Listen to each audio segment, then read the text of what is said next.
So hi guys, welcome to our first session of the Wild Beyond the Witchlight campaign, and this is what I call Festivals and Fae. This is our first session, and I'm really excited.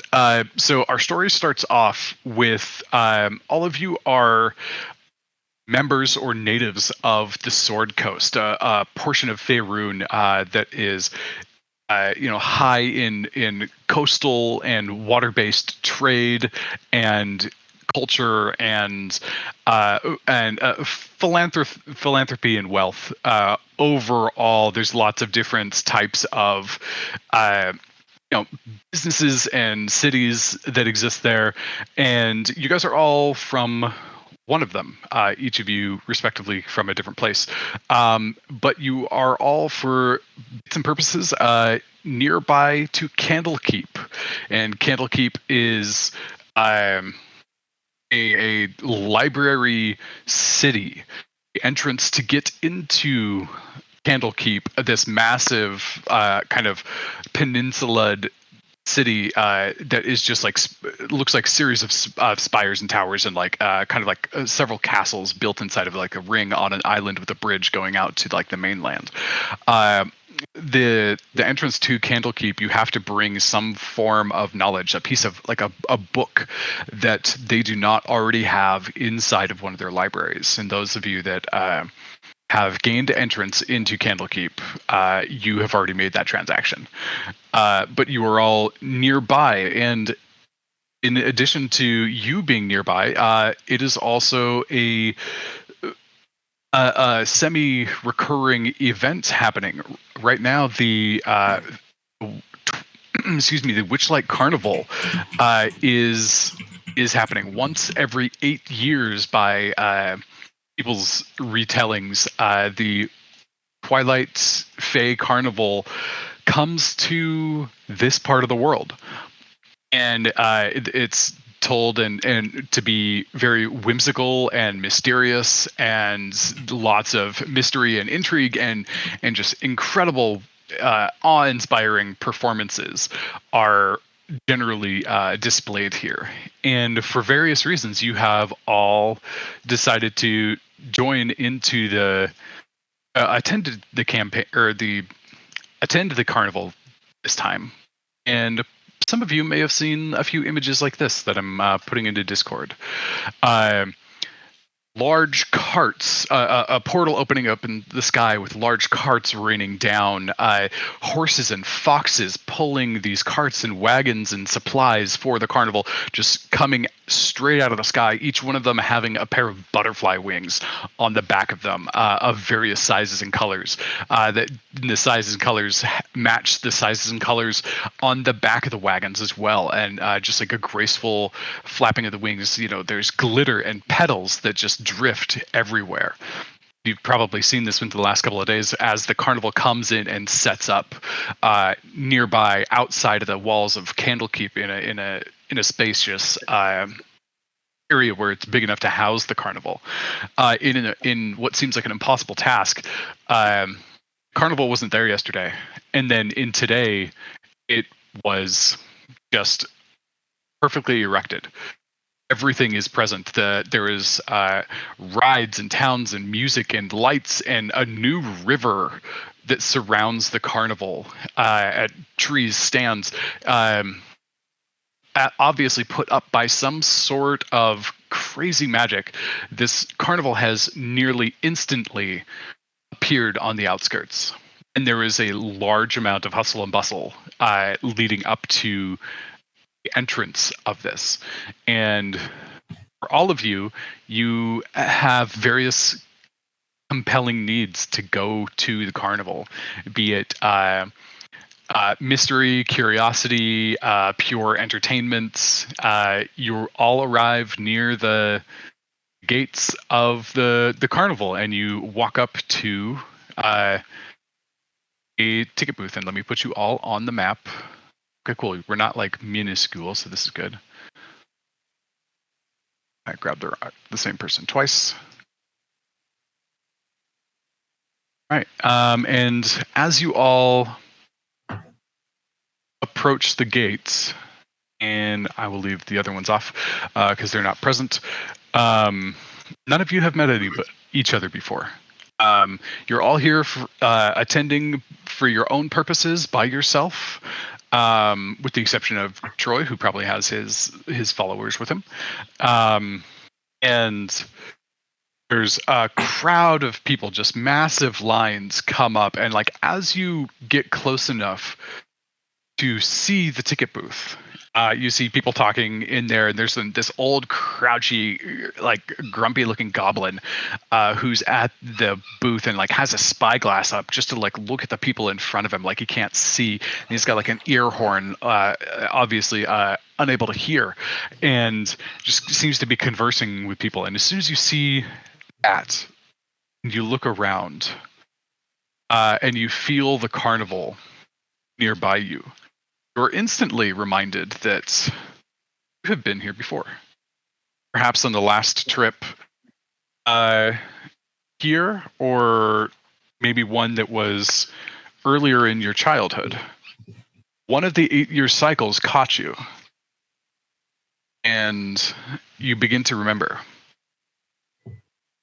And you remember the description and your feelings of what has happened. Traveling extravaganza known as the Witchlight Carnival visits your world once every 8 years. You have a dim memory of sneaking into the carnival as a child without paying for a ticket. The memory has grown foggy over time, though it still conjures a weird mixture of emotions, wonder and awe mixed with loss and regret. During the childhood visit, your character lost something. You tried to find it. The carnival owners, a pair of elves named Mr. Witch and Mr. Light, were decidedly unhelpful. Silly little screeching cricket, said Witch. You forgot to buy a ticket. Sorry, I started off with the wrong voice there. Silly little screeching cricket, you forgot to buy a ticket. The carnival goes round and round. The multiverse is our playground. Nothing's free, nothing's lost. Every visit has its cost. As time passed, your heart became less heavy, and you gave less and less thought to those childhood events. Now, for reasons you can't explain, the longing to retrieve that which you have lost has resurfaced, as though an old spell has faded away, allowing you to feel the loss as sharply as it happened yesterday. The Witchlight Carnival has returned, and you find yourself standing near a ticket booth by the entrance at twilight, just as the carnival is about to open. There you meet others who look as troubled as you, and you can sense their location, even if you're unsure of their precise location. Or you're able to sense them, even if you can't see them. There are others like you who have lost something in this crowd. You sense that each of them has lost something as well. Perhaps fate has brought you together. I'm sorry, I had one person that was on that scene who was not supposed to be, and that would be Liliana's character. And Liliana, as the carnival is about to open, which you have been a part of many, many times before, you sense a presence inside of the gathering crowd waiting to get up to the carnival. You sense there are those who have done what you have done, that you snuck in at one point, and you feel a connection before they have even reached the gates. So, as you look around, the four of you at the front of the gate, you're able, after a moment of like kind of puzzling and feeling a sense of, what is this? I remember that I've lost something, and it's present. It's like something I forgot in childhood, and then I remembered it as an adult, and I've lost something very precious, very important to me. And you know it's true for several people around you as well. And let me see, who's got the highest perception check out of the group? Would everybody please tell me their perception, their passive perceptions? 13. 11. 16. 16? Yep. Which is a change from last time. Very, very big change. So you are able to see them first. You start to notice, and you see one large person laughing jovially, right before the sensation hits of like, oh, something's off, something's very odd here. He starts looking around. So Kevis, you see Bane first. Bane, would you please describe your character? Yeah, so Bane is a very large individual. He stands about 6'6" tall and has giant bat wings on his back that stand out right away when you look over at him. He also has red horns that go to white tips jutting out from the sides of his head towards the back of his head. He's very, very well dressed, though. That's one thing that you notice about him. He also seems to be followed around by 3 people that are a little bit almost like his shadow right now, all for kind of various reasons. Standing directly behind him is a shorter, kind of elderly-looking turtle that has a book and seems to be checking it quite often, maybe a ledger of sorts. He definitely is not too concerned about what's going on with the carnival. Seems focused on something else. There's also a younger rabbit person, woman. You can't see her ears; they're kind of hidden under a hood. But she's standing around, kind of impatient, also trying to watch what Bane is doing. And lastly, there's one even larger individual. He's about 7 foot tall. Just a kind of middle-aged Caucasian man that you can just kind of see, even from a distance, that he's got just a real dull look in his eyes. And he's not very well dressed. And he seems to be carrying a lot of stuff on his back. There's also a rat sitting on his shoulder. And all of them, to some degree, are unconcerned really about where they are, but keep checking back to see where I am at for one reason or another. All right. And Al, not Al, that's the other campaign.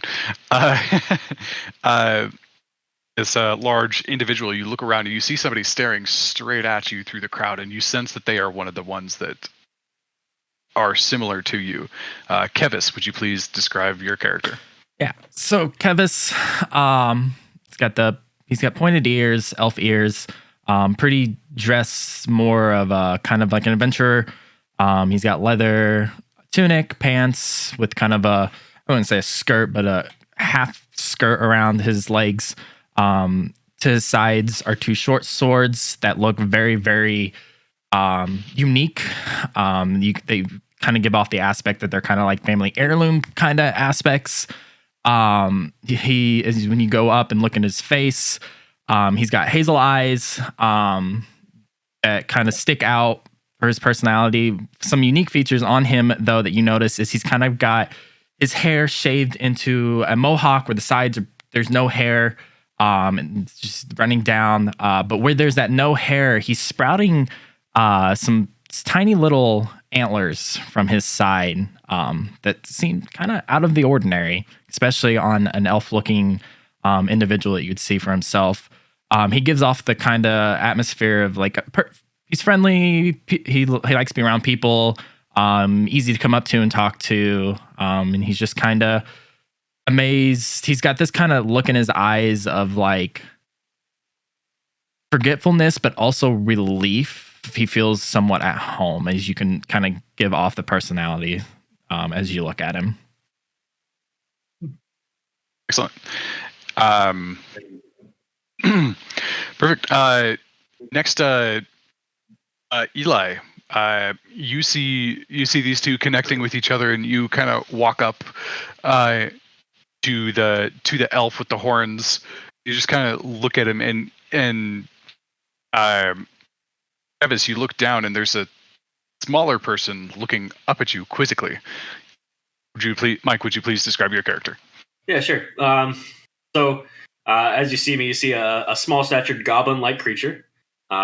that seems to have an augmented spine, some sort of spikes protruding from its backside. And adorning his sides, he has a stone mallet and some type of book of definitely like ritual or religious intent behind it. The very small sprouts of hair coming out the top of his head, and otherwise he's adorning chainmail, which is limiting his movements. He's not able to go in a very fluid manner as he walks.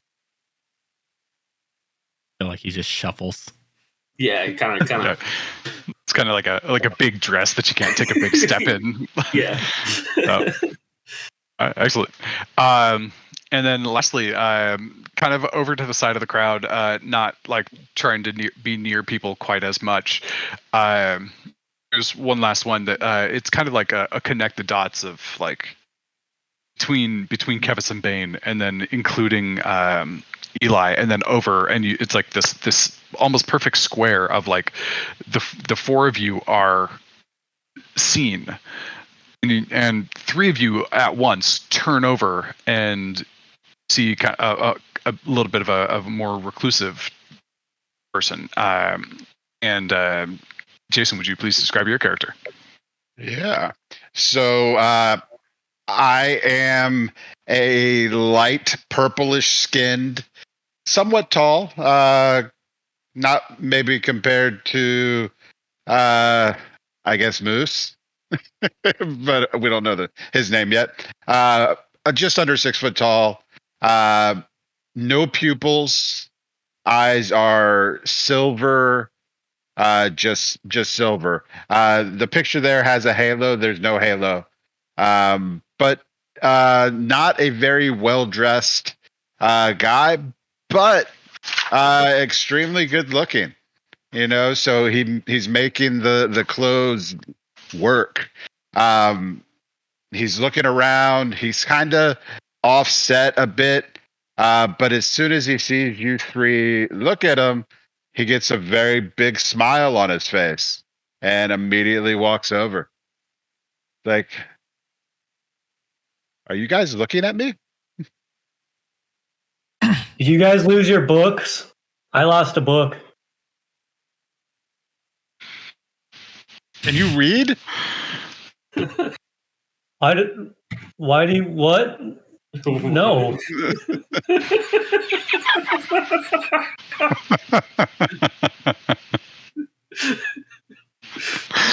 No, but I'm sure I had a book here. But you guys probably came to party then, huh? I mean, carnival. Actually, I was at this carnival the last time it was in this area, and yeah, I feel like I lost something. Also, I don't remember what it was. I was very young. I kind of sneaked in, so I just kind of feel a sense of loss. I don't think it was a book though. I would have remembered that. Yeah, well, we should probably sneak in again, huh? Or maybe, I mean, can you afford to get in? Oh, of course. And it's about at this moment that you, as you're talking about the potential of sneaking in, and you hear kind of a smaller voice behind you as you're kind of like all in a circle, like looking at each other, and you hear, "Excuse me," and will you please describe Pinky, Liliana?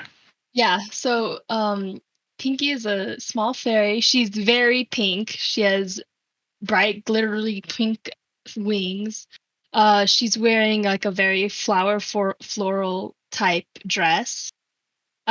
She has a leaf-like rapier attached to her waist, and she's kind of wondering why you're talking kind of loudly about this right in front of the ticket booth.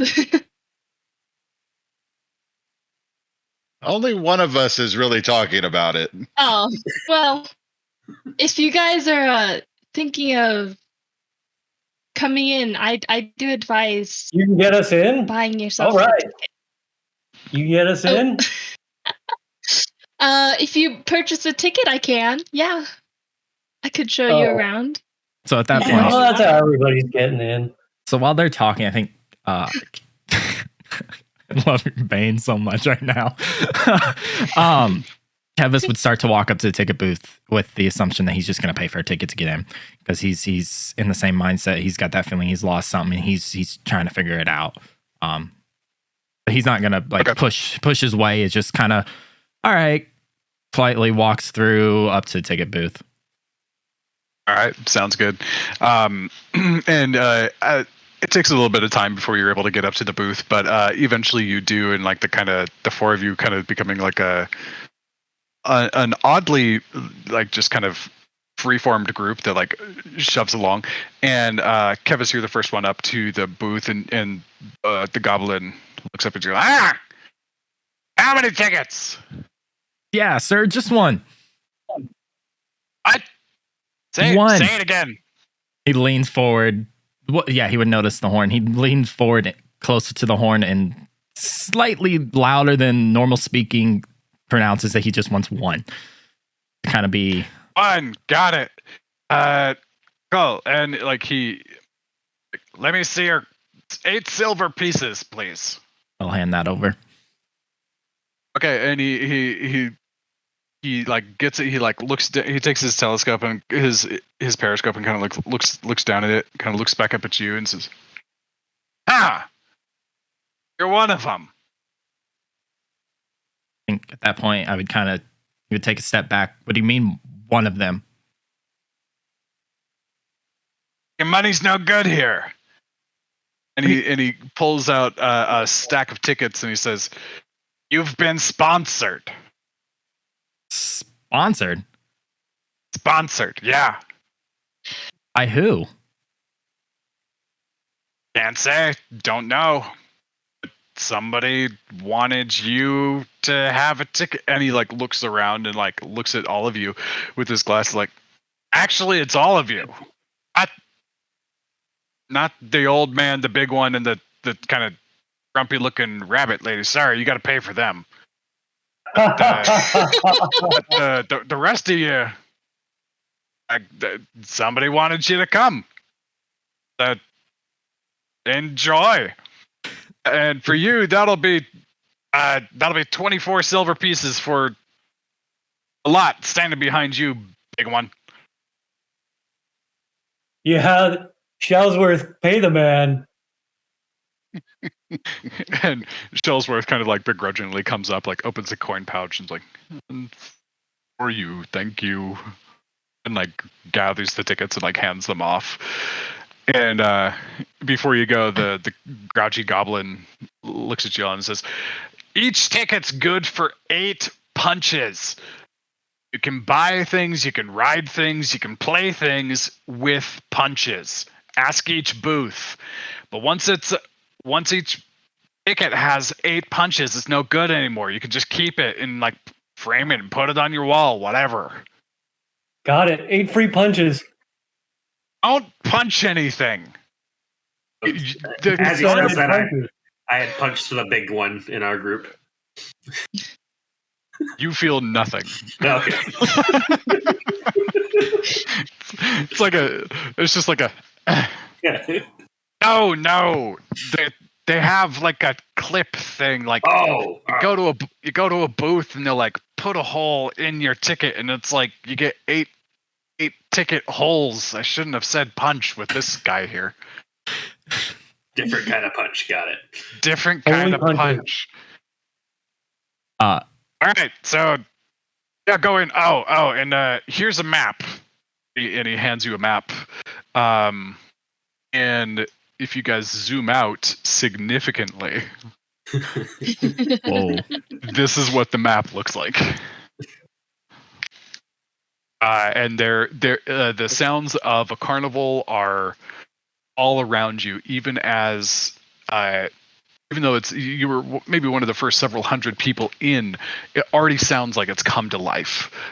There are smells and music and hecklers at stalls, like trying to get people to come over, and there are just amazing, beautiful shapes and sounds, and there is at times you can literally see like pieces of magic just like floating through the air, like a balloon animal that has no string that's just like staying at the same level and just like slowly bobbing through. You can smell the sweet, crisp, and kind of like sour scent of like a candied apple. You hear people squealing. You hear songs of children and laughing, and it is immersive, almost as if you like step through a door, and as soon as you like pass the ticket booth, everything feels like it comes even more to life. Where are the Amish donuts? Almost straight in front of you, you see a couple of food booths. Not to be super obvious. I don't. By the way, my name's Locke. Hey, Locke, I'm Moose. That makes sense. Okay. Who are you, Locke? I'm just a guy that's been living in Candlekeep for most of his life. What about you? You don't need to know about me. A friendly sort. Gotcha. And you? Roll an intimidation check for me, Mike.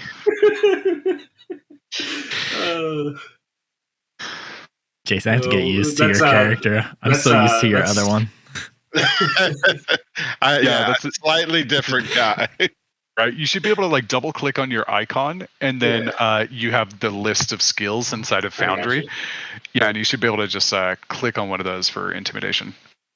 Can we not roll from D&D Beyond? You can. 19. Okay. This little you ask him about himself, and he's just really like grumpy. It's just kind of like, oh, like, all right, steer clear. You kind of get like a sense of like, okay, don't poke the tiny bear. I think after that point, Kevis is going to slightly step away from him. After he gets the idea that he's not very talkative, so. Yep. Okay, any more introductions before we move in? After that, Kevis will kind of step up and just be like, yeah, my name's Kevis. And kind of look towards Moose and said, you said you lost something. I feel like I've lost something too. What did you lose? A book. You sure it was a book? Yeah, it was a book. Have you asked your little friends there following you and looking at was it the male human that had all the luggage? And I would look at him and be like, have you checked with your friend there? Oh, I don't know. Barge, do you have my book? And he just shakes his head no. All right. And I say, Barge, is it Rupert? And Barge shakes his head no. Well, I was about to say before, it seems kind of obvious, but there's a lost and found right there. Yeah, this is actually, yeah. Hi, I'm Pinky, and I work at this Lost and Found, so it would be the best place to go if you all think you've lost something. Like, that would be the place to go. I've never met a talking before. As soon as she points this out, I'd like to quickly scurry towards the Lost and Found. You mean shuffle with Yeah, I mean, yeah, your chain dress. You'll hear me leaving and see me kind of like struggling to get through the grass to the lost and found. But yes, At that point, the goblin at the ticket booth actually like comes up and like, wait, I forgot. Here, take these. And he hands everybody, and you notice he's wearing them too. It's like a girdle strap that like there's like a leather band that comes in front, one that like comes over your shoulders, and he has like a dozen options for butterfly wings. It's like if you're in the carnival, you gotta wear the wings. It's how we know you have a ticket. So like what colors do you want? Like she doesn't need them. Hers are real. And and you look over at Pinky and you kind of like look and like everybody has butterfly wings on, different shapes, different sizes. Some are like round, some look like moths, some look like bug wings. But they're all like strapped wings of some sorts. And there's a variety of options that the goblin like came out and like is offering to you. Like, you have a monarch butterfly? What's that? Monarch butterfly? Monarch, yeah, real popular. Here you go, kid. What about for the rest of you? like just a moth-looking set of wings. All right, dusty kind of grumpy moth. Dusty, There's for you. I think they're the right size. How about you, big fella? Here, I'll just do one for you. And he hands you ones that are like, it's like I don't know how these are going to work with your actual wings, but put it on anyways. And he hands you just ones that are like pure black, and they're not very big. I wish I could see this right now. And what about for you, the horned head? Do you have any kind of green wood-like ones? Let me see. And he's kind of got. It's almost like he's got like an arm, and his arm is like covered in hangers. He starts sorting through the. Yeah, it's a little bit more like a lime green than like a wooden green, but there you go. That works. Gotcha. Let me see.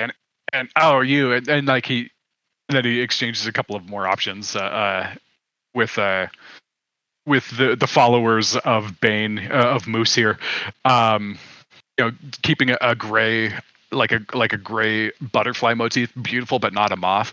To the hair, kind of moss green for the turtle, and then like a bright red and orange and pink for like the big guy that doesn't speak. Something very colorful and kind of flamboyant. And he looks pretty happy. He's just kind of grinning. He's like, Bard, you look good. And he even's like, oh, and here for here, put this on the rat. And the rat even gets a pair of wings that are kind of like scraggly looking, but they've got some like orange and yellow striping to them. All right, have fun. Stay around. And he kind of waddles back up. He's like, all right, next. He's a charming fella. So, lost and found? Yeah, with this being said, I don't really care about the group. I'm right at the moment. I just wanted to go ahead and get to the lost and found as quickly as possible. As quickly as possible for me is probably after everybody else. Do you kind of like cut straight through the grass, or do you like kind of follow around the path? I'm trying to get A to B as quick as possible. I mean, I'm just trying to limit my movements as much as possible. Yeah, so you start going through the grass. It's like less cut and like less well paved than everything else. Just and you guys kind of come up on the backside of this, and as you do, you see this lost and found sign ends. I'm on the wrong folder. Just a moment. All right, you guys come up on this, and what you see is this very large, lazy black cat, like just lounging on the ground, and it is like bigger than the size of a horse. And it also has butterfly wings on. But the wings are not like strapped to its shoulders and chest like your assortment of wings are now.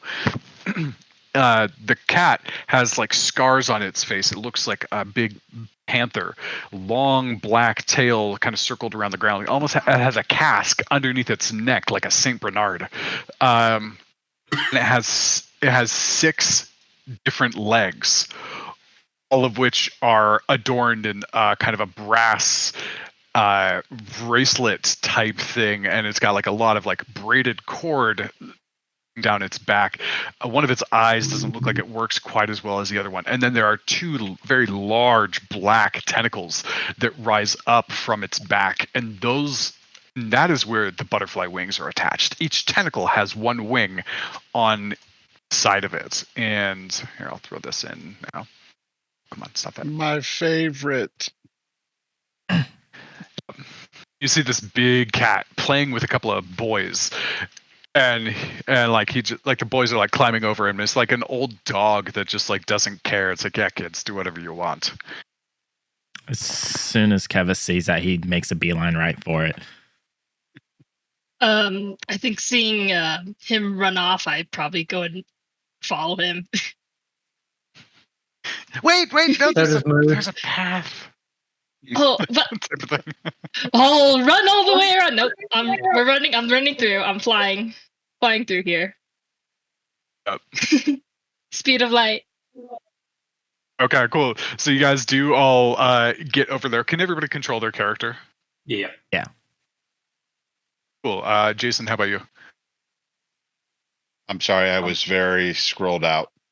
Okay. Yeah. Okay, cool. You guys come over and you see this large lion, and Pinky, you know this thing, or you know this thing. It's your work buddy. It's like he's the one you talk to probably most often. Yeah. Mm. Hey, so yeah, these guys say they've lost something. Could you guys describe what you think you've lost, and maybe we could help you find it, or maybe we actually have it. Yeah, and the cat kind of stretches up and turns its head over. Oh, hello. Hi. Hi, Pinky. What's Hi. it that you lost? It talks. What a big one. Now, what is it that you're looking for? We keep track of the lost things. Pinky picks up what's on the ground and brings it back. I keep watch of the children until they're found. So these What are children you are looking for? these children are currently lost and don't have guardians.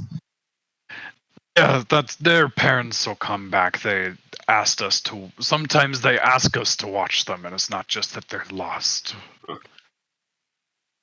I'm looking for an like a ornate like eagle-looking thing. It's silver and gold with like a red inside gem. I know all the things we have here, and that is not one of them. Interesting.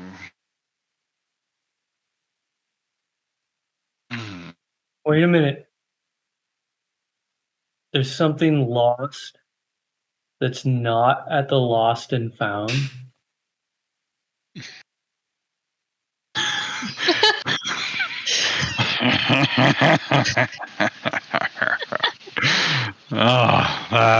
Believe it or not, things have to be found before they come here. Some things remain lost. I still don't get it. Wait. Little guy, you lost a silver thing? Yeah, it's like and a lost and found cat. You don't have the silver thing? Oh. Oh man. Sometimes Move not everything that is lost we end up finding, or I end up finding. So honestly, someone could have easily have taken it, which does happen on occasion, or we just haven't found it yet. Feel like you're using your customer service voice on us. Hey, Basically. And at that moment, there's like a clown that comes over in like bright red makeup and like orange hair, kind of looks like he's on fire, and his wings are not moving like Pinky's are, but they're strapped to him, and like the lower half of him is kind of dark. It looks like he's kind of like top to bottom. He kind of looks like a piece of wood that like caught on fire, and he brings over another little kid, a little girl in a pink dress, and she's crying, and she's like, and he comes here. This is a very nice kitty. It's a big kitty, but he can help you find your mommy. Just stay here, and we'll go look for her. What does she look like? She gives her a brief description, and the whole time she's sobbing. She's like, my mommy has long brown hair, and like she kind of trails off, and then like, okay, thank you. So like, I'll stay here, and this is where your mommy can find you. And like he turns around and like goes off like trying to find the mom, and the cat is just like inconsolable, or not the cat, the kid is just inconsolable, and just like tantrum, like falls to the knees and just like pouts. And I'm gonna walk up to the little child. I'm like, describe what your mommy looks like, and I'm gonna cast disguise stealth and start okay. to create what it looks like, what mommy looks like. Sure. So yeah, she describes it, and she gives you this description of like a woman with long brown hair, like green tips on the end of her hair. She's wearing blue wings with like white polka dots today, and they lost each other at like the eating station. And you get and by the end of it, you're like, that's almost exactly mommy. I miss mommy. After that, Kevis will walk over and kind of they'll find her. Like there, and the big cat looks at you, Pinky. Pinky, would you grab a glass for the girl, please? Yeah, of course. Don't worry, kid. We'll find your mom. Don't worry. Everything's gonna be okay. If they don't lose you. You go over. There's a little compartment inside of the carriage that acts as like where like the lost and found is, and you just like pop open a side cupboard, and there's like a little cup in there. It's got it's like kind of twisted glass. It almost looks like a champagne flute that was like melted and then kind of like grabbed and like twisted up. There's like a clear spot where like you can like drink it without like getting poked in the face. And you bring it over and you turn the keg around the cat's neck, the cask, and outside and in the cup comes out toffee to apple juice, and you can go over and give it to the kid. She opened the door just now, right, to go inside the lost and found? More like a side cubby. Yeah. That was attached to it. Is there anything else? Oh, okay, I got you. Never mind. I'm gonna walk up to the big ass cat. I'm gonna say, so I was here like the last time you were in this area, so about 8 years ago, and I kind of snuck in. So, is there a different spot for the lost items for people without tickets? I kind of heard something along those lines. No, those things are lost without being found. I do not know how to retrieve them. Oh. And the little kid is like sipping her juice, and she smiles, and she's like all kind of giggly because it's got like some bubbles in it. And it's tickling her nose, and she seems to have calmed down thoroughly at this point.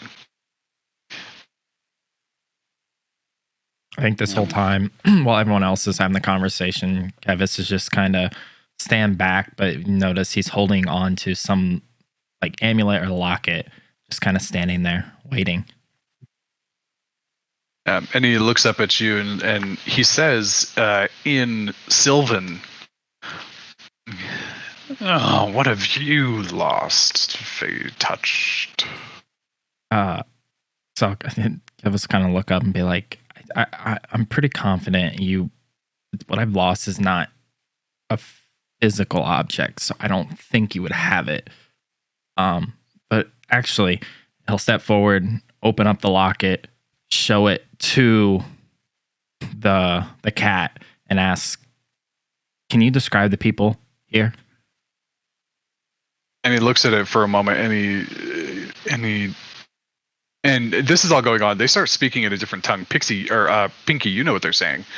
But anybody who doesn't speak Sylvan does not. They start talking in this very elegant, flowy type of voice. It almost sounds like sing-songy.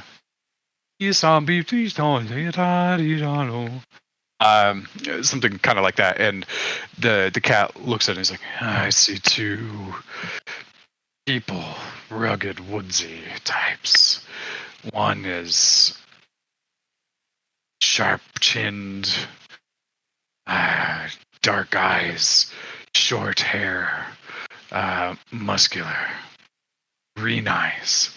The other one is paler skinned, hazel eyes like yours, and just smooth, gentle, long, wispy black hair."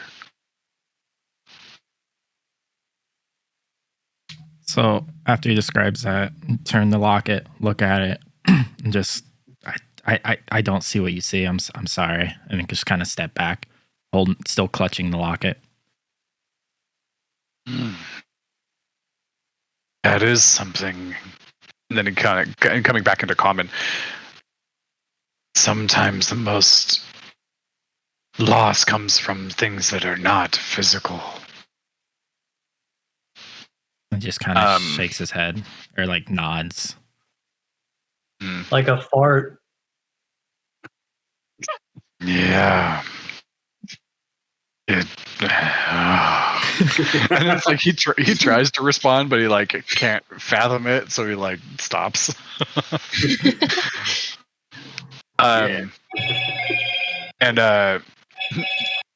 hello, Moto. You're good. And at this time, the kind of fire stick looking human comes over with the fairly good description. The mother like finds the girl and they just the mother and the kid like run and grab each other, and like they're just so happy to be like with each other again. And then like as they move off, the mother starting to lecture the child like, "Now you have to hold my hand the whole time. There are too many people here, otherwise you're going to get lost again, and I don't want to lose you." And like it trails off, and the kind of fiery elf says, "Rogan, thanks for watching her. I gotta go look for some other kid. Do we know when these two are coming back yet?" And the cat just kind of like, "No, they should. Well, perhaps it should be another hour." It's like, okay, well, I'm gonna keep going. "Oh, hi, Pinky," and like walk Hi. off. And in Duragan, the cat looks at the rest of you. It's like, "Amulet, book, something else. What about you, loose purple skin?" I'm not sure. I know something's missing, but it was from when I was a child. Well, I'll keep an eye out for any of that. And then like he goes down to like lick his paw, and he stops and he looks back up at you, Pinky, and he's like,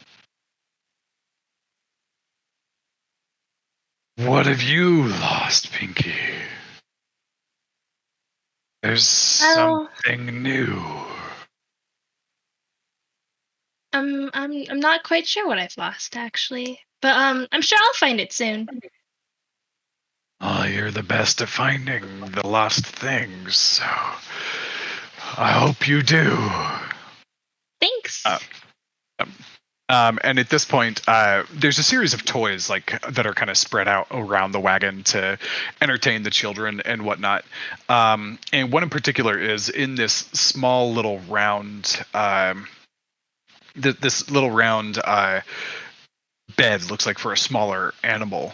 And there's a kind of a disco ball looking like mirrored ball.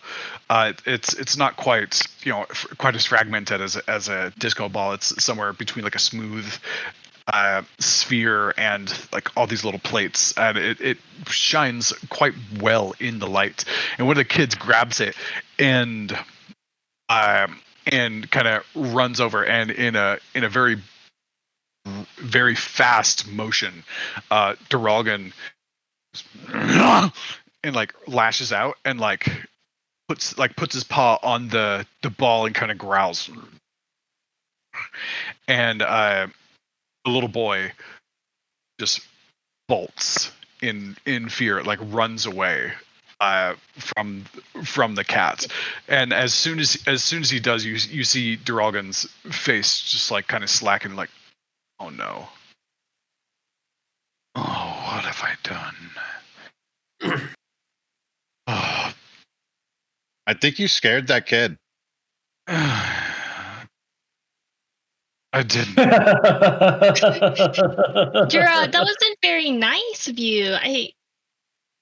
You have to stay here and watch the other kids, but if you'd like, I can go try to find him. Please, I think that's please, Pinky, that would be. Oh, I feel terrible. I want to apologize, but I can't leave the things and this other child. His name is Vero. Please get him back.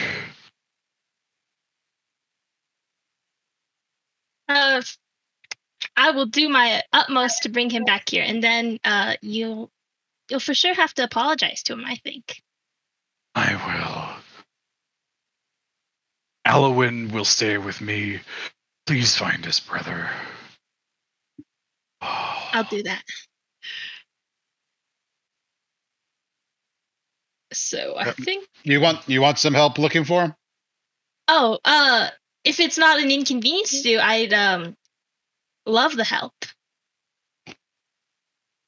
I have a soft spot for missing children, so yes, let's do that. Okay. And I think I'm gonna head off to potentially find him. I think once they You're leave, muted. Kevis will wander. Just Which way did they run? Did he run off to? You're muted. You're muted, Morgan. Well, anybody that's in my campaign knows that I have to do that at least once a game.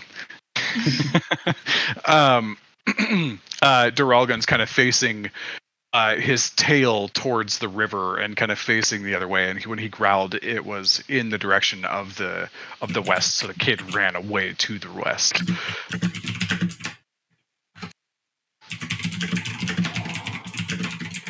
Is everybody going with, or not so much? Yeah, no, I'm gonna help look, but I don't want to go in the same general direction as them. Okay, so We were splitting the party right off the bat. Yes, Scooby-Doo right away. All right. I mean, I'm gonna head like that direction. Kevis, Okay, so Kevis you will go follow. the other way. Yeah. Kevis will follow. Okay, that guy. Yeah. The little one. And Moose, what are you and what are Moose and Co doing? We're gonna go get shots. Okay. It's just like Duralgan's like, if you want drinks, go that way. I recommend the red one, the red booth. They've got something that'll make your belly burn. Oh, I've got enough of that. Succubi dry. Okay, so for the two parties, everybody make a perception check for me. as you're going around calling out Vero, Vero, and you pass stalls. Some have games, some have food. You pass a music. Wow. You pass a music grinder. It's just emitting sounds everywhere, and it seems to be like. Yeah. So what do we get here? Okay, so natural 20 right off the bat. Cool. So, Damn. Yeah, I'm soaking Gotcha. this perception in so much. his last character had a passive perception of 11. Pretty good.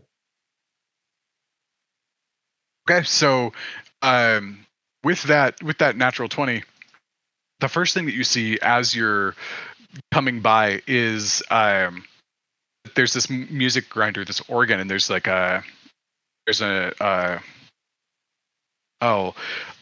monkey, like kind of a large monkey in a vest, just covered in buttons with a little hat, who's like doing the music grinding.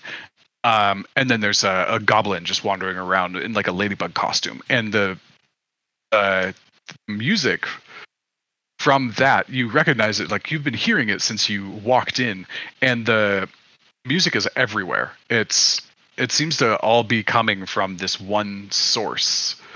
It seems to be permeating everywhere.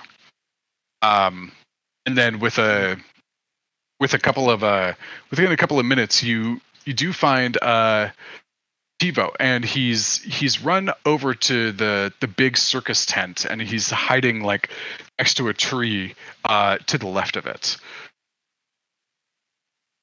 So as soon as I spot him, I'll kind of start walking that way, but tap my little friend here and kind of point and indicate to have him follow me and make the way over. Kid. After he hears that, and be like, probably a better approach than just yelling "kid" at him.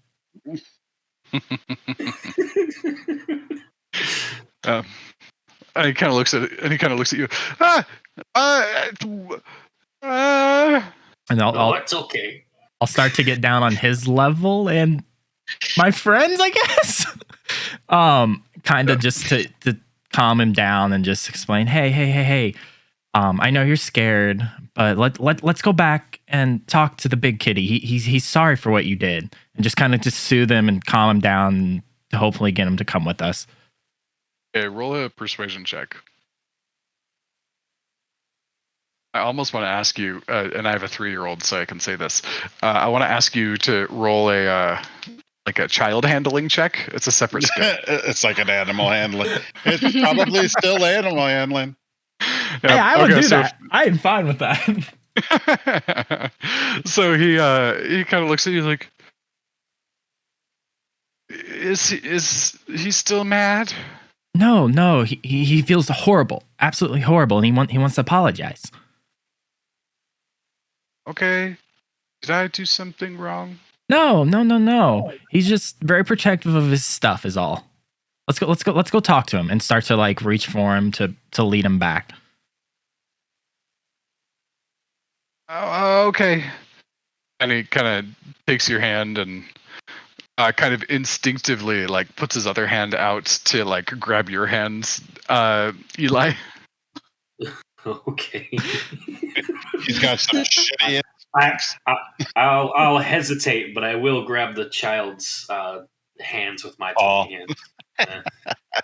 It's not even like it's not even like a child hand. It's like, I got you. It's just like this awkward thing. Like, okay, let's go. I just look down at him, just kind of be like, okay, and just keep walking. All right. So you guys are able to come back, and you see. Kevis takes the direct route, and about a minute later, Eli comes shuffling back up like through the backwards grass. I feel at one point when we start Guys, walking, there's a path. he loses grip of him. He's just trying to waddle up. Yep. So you guys, and as you guys are coming back, you see, because natural 20 for a 26. You guys are able to see Pinky's like glitter flying behind her, like the pink glitter. You're able to like whistle over to her own. I didn't want to whistle too loud into the mic. And you're like tell her that you've got her. You get back over, and Duralgan stands up on all six legs and like eagerly like is like swishing its tail as the kid comes back. You found him. As we're approaching, I just wanted to make it very clear. By the time we got to the grass, I let go of this kid. I didn't want to. It's just again at that point. Yep, for sure. Yeah, you guys split off, and you went the other way and like went around. Yeah. Oh, thank you. I wanted to find him, but I had to stay. I'm sorry, Tivo. And like he stands up, and then he kind of like goes down on like his front legs, and like his hind quarters are kind of still up, not in a threatening way, but in like a supine kind of like a surrender way. And the little kid's just like, it's okay. I shouldn't have touched your stuff. I'm sorry. I heard there's some good drinks in that cask. And he's like, what kind of drinks?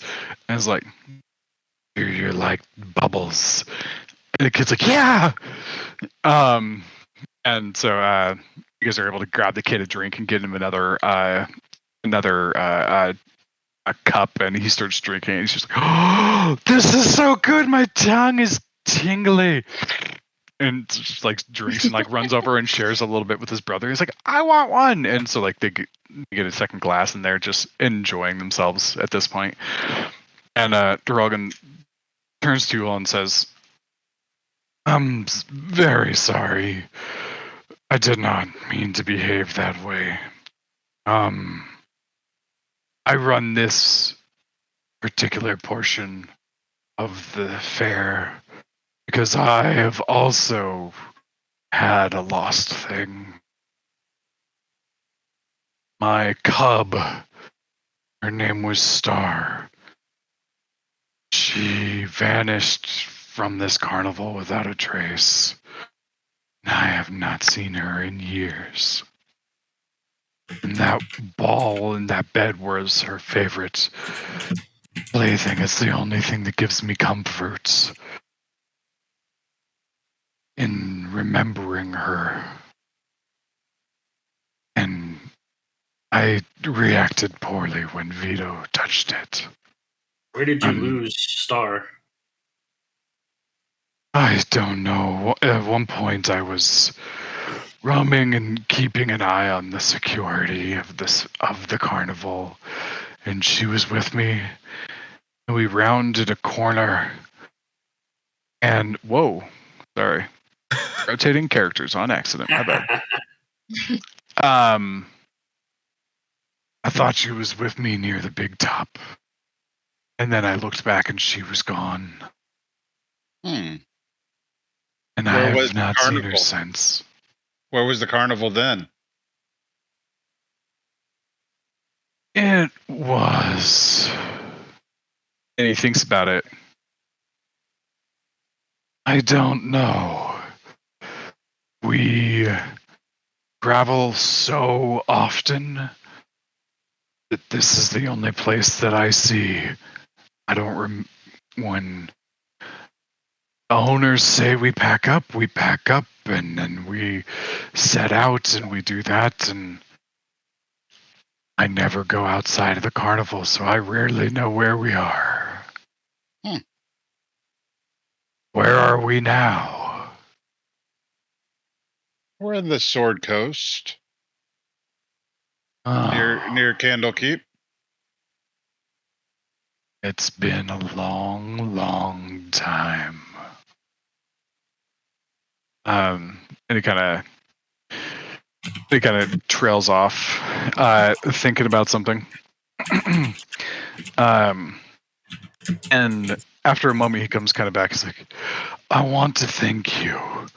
You obviously seem capable, and Pinky seems to like you. So I want to tell you that the times are kind of strange here. Things are not necessarily as they seem.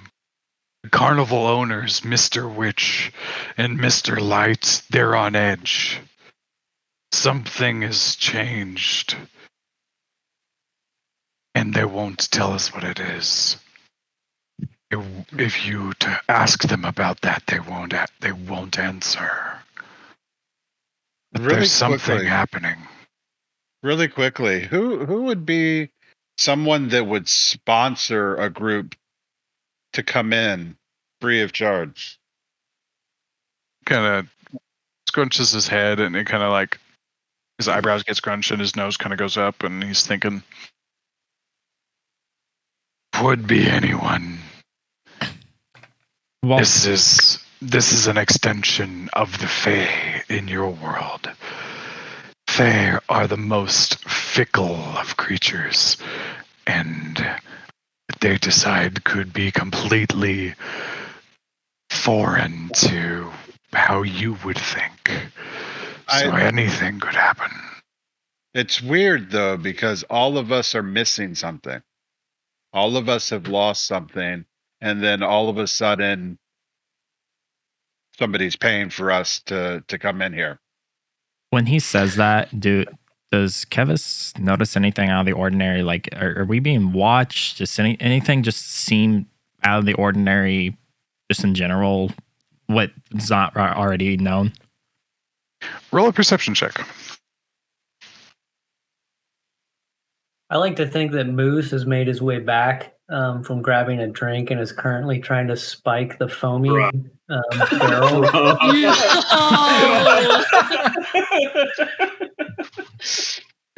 And like every time you go, like try to like get near it, that he just like paws you away. He's like, just over and over and over.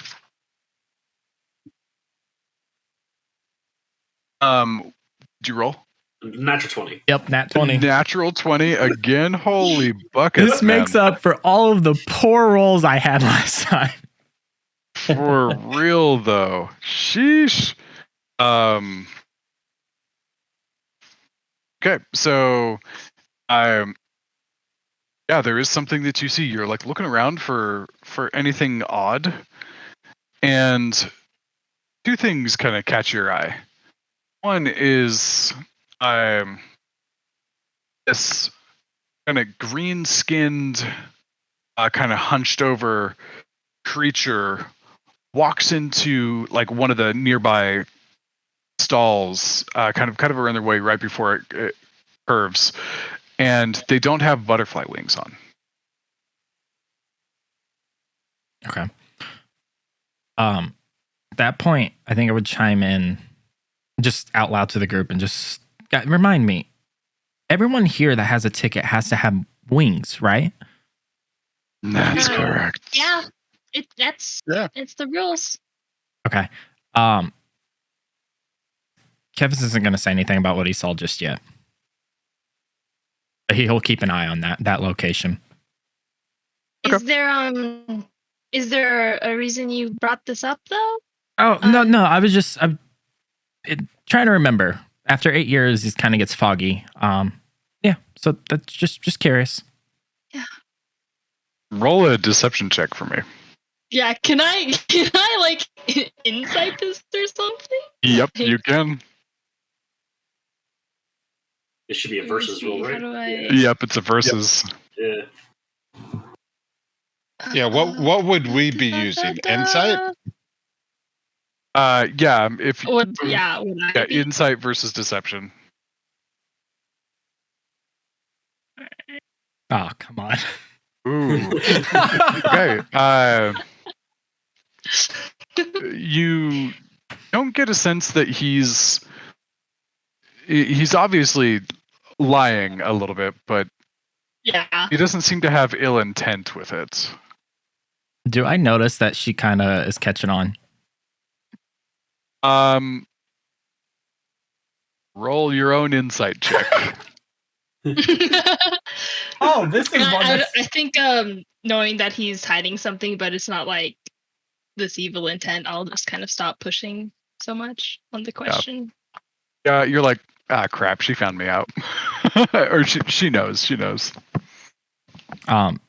So I think then after that, I would kind of shuffle over to her while the rest of them are having this conversation and just explain, kind of more toned down that, and point over at the stall. You said the figure went to a stall. Mm-hmm. So I'd point the stall and be like, so I don't know if he's that person over there is a worker or whatnot, but I just noticed a strange looking figure walk into that stall and he didn't have the wings on. I don't know if that's uncommon or what, but I didn't want to frighten anybody. If it would, I didn't want to draw attention or have the kids notice, and just kind of leave it there. Yeah.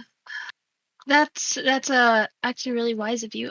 Do you by chance remember what they looked like? Or did you not catch that? Do I remember what they look like? Kind of green skin, hunched over. Okay. That's about it. Like my height or small? Pretty small actually. Okay. They kind of had this figure of kind of like goblin like green skin, kind of hunched over.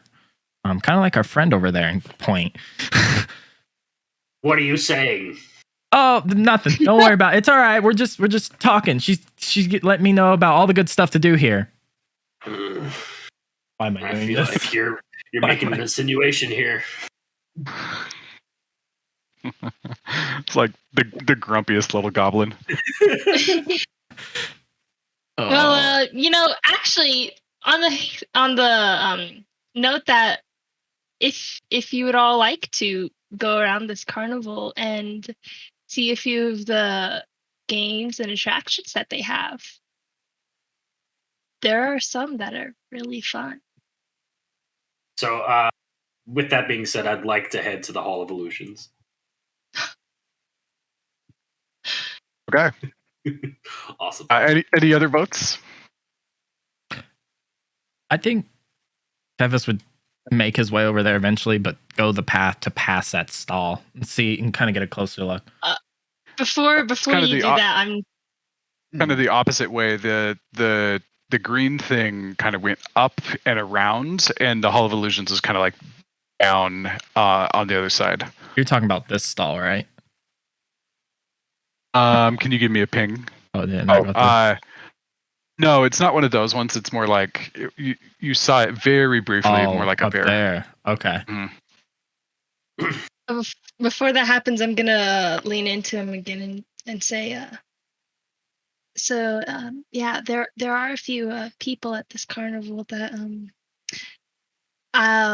we're told to avoid, and I out of your safety and everyone else's, I would recommend just avoid him.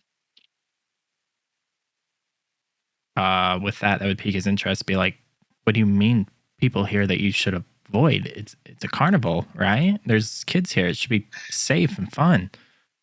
So kind of more worrisome at that point. I'm starting to get worried with this whispering going on.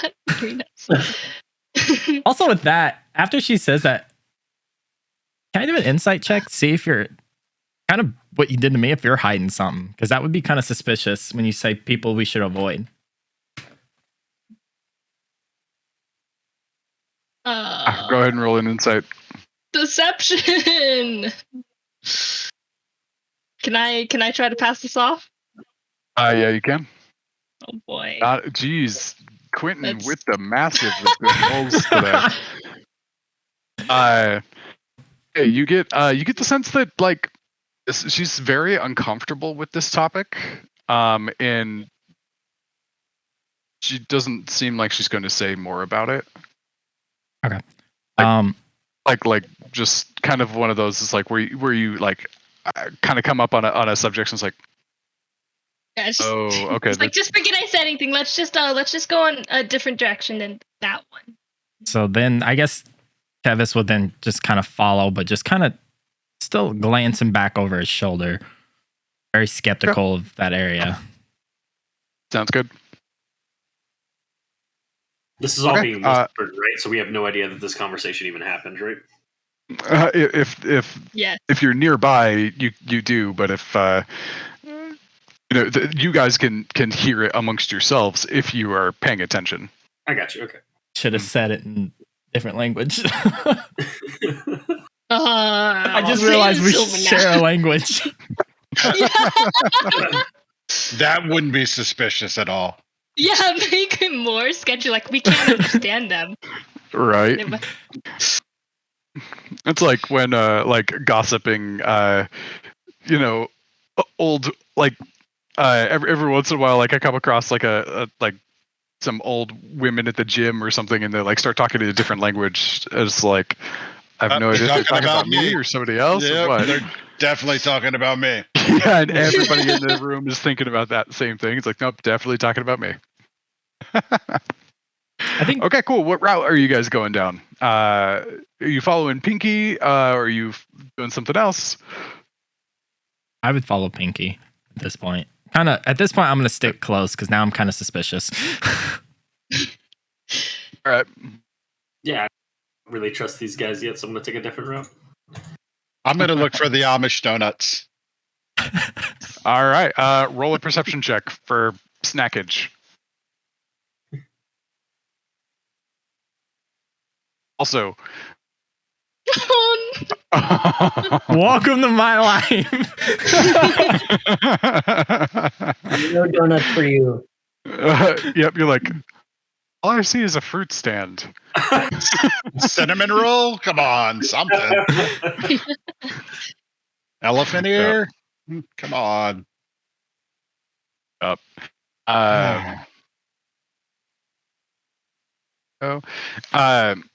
Cool. So where are you guys going? Eli, what are you doing?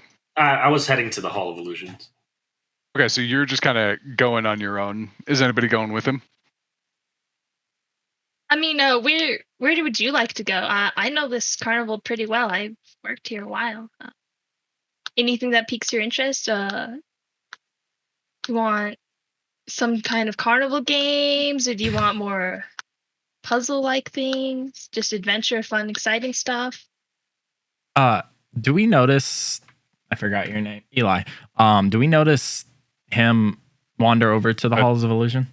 Like, do we see him go that direction? Are you trying to be sneaky, or are you trying to just walk? There's no way in hell. I'm just walking. I'm just starting to slink off. Yep. Also, I think I've been saying Eli, but nobody knows his name yet. So you guys, you do notice him kind of like shift around and like start scurrying off. He's easy to spot. This green skinned thing in too much armor just going. So as I'm just picturing that. As me and Pinky are walking and obviously notice the very loud and short goblin creature, Richard, why don't we just go and follow him, see where he goes? Sure. We can do that. Yeah, for sure. I want to point out too, this whole time, like, Kevis is still looking for anything abnormal now. Yeah. Sure. Sorry.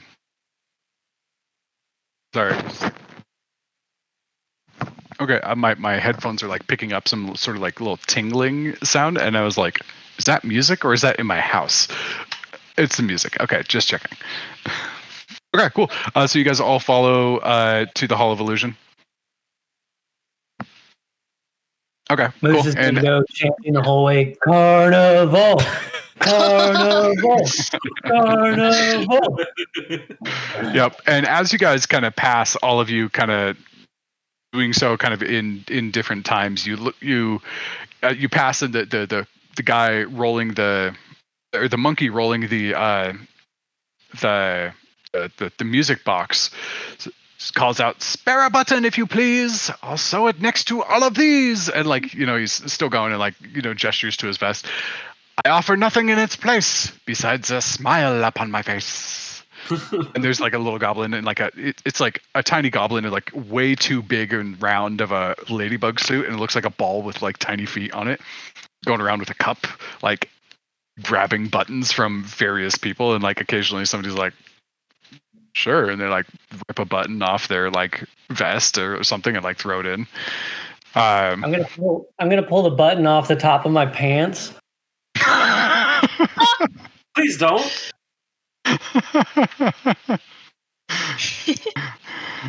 All right. Yeah, so you go over like, "Oh, here," and you rip it off and hand it over. Here's a button. Button. You got the button. And the little ladybug comes over, "Thank you," and like walks away, like kind of like goes to the rest of you, like, buttons. Many buttons to spare. I left my buttons in my tent. I'm sorry, but perhaps next time I'll give you a button. Sounds good. You know this goblin's name. Her name is Marigold. And she's like, "That's fine, Pinky. I don't have not you. You don't have you don't need a button." Thanks. Mm. How's the button collecting going though? Collected a lot Good. today? And like she like looks at her cup and she's pretty excited. She like shakes it. 13 so far. Oh wow. and scuttles off asking more people for buttons. Does anybody else give buttons? While they're having that conversation, I want to sneak off from Pinky. Oh boy. Roll a stealth check. Can I also use, I don't know if this will work, the Mask of the Wild, so I can attempt to hide even when lightly obscured?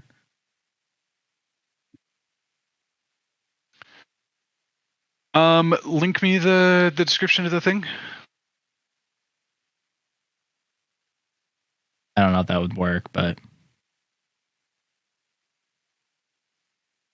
Oh no, not for this, because it's basically you're in out in the open, so there's nothing to hide with. okay. What'd you say? Well, the crowd. Crowd or behind stuff.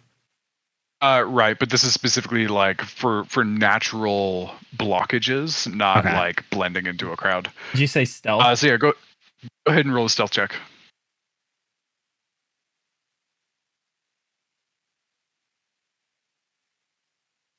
18. Okay.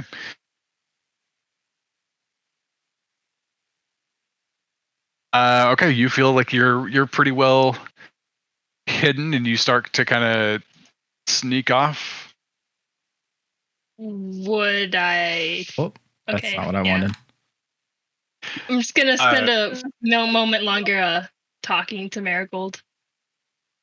Just keeping my eye out. Okay. Sounds good. All right. Then over to you, Eli. Yep.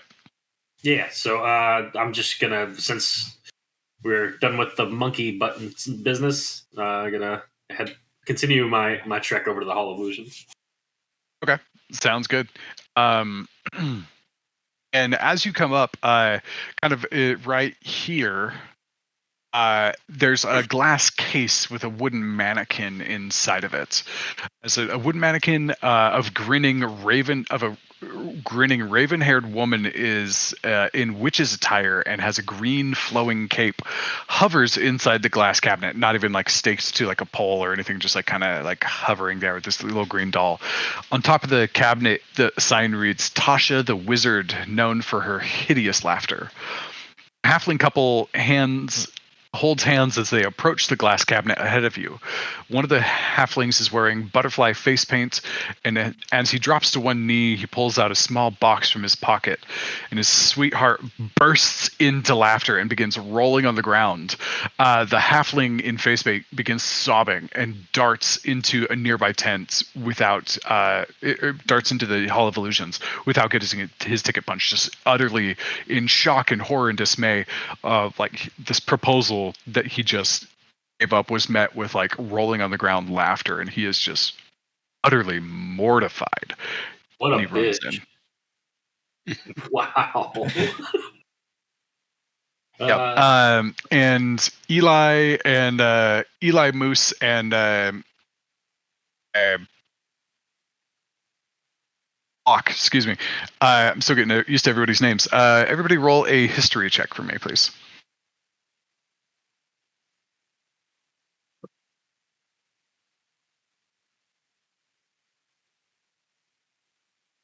Jeez, quite appropriate for luck. I like how Moose got a 12 and it became a 10.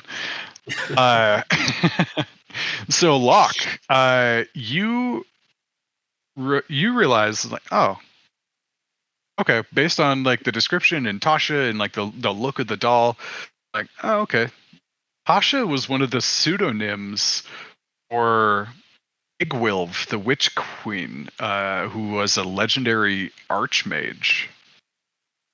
Huh. Tasha's hideous laughter. Yep. So you know that Moose and Eli, what do you guys do after seeing this scene of like the proposal going bad and like him running into the illusion halls? I So laugh. He ran into the Hall of Illusions. Yeah. Into a nearby tent. Just like- Okay, yes. Yeah, and he blows by this kind of like timid, scared looking elf who, well, everything around is pretty bright and colorful. This seems to be like the one person who is not bright and colorful. Like his colors are very faded and pale, and he's wearing just some pretty plain wings. He's got like a little elf hat on. It looks like a human, tall and skinny. And he looks, and like this halfling runs by him, and he doesn't even like try to stop him. He just looks at him, back at him, and just kind of like looks back, and they like looks shaken for a moment, and then like engages some other people. Has a basket of flowers in his hand, and gives them out to the little kids and stuff, and like starts doing like some fairly good pantomime. So that's what you see. So I asked the elf if he has any idea of what just happened with the guy that ran into the Hall of Illusion. And he kind of looks at you and looks back, and or as he's doing this pantomime, he's like, and he like signaling like 1 minute, and then he like finishes like putting a balloon together and giving it to the kid, and the kid takes it like totally engaged in the pantomime and like, you know, is excited about this imaginary like invisible balloon that this elf just made for him, and he goes scurrying off with his parents, and he looks back at you, he's like,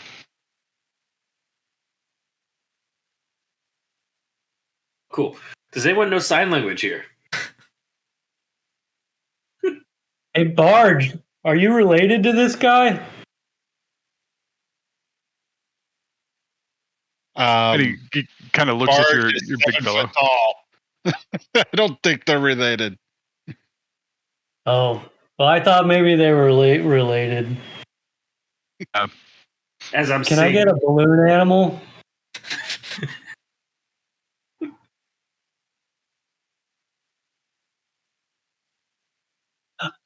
All right.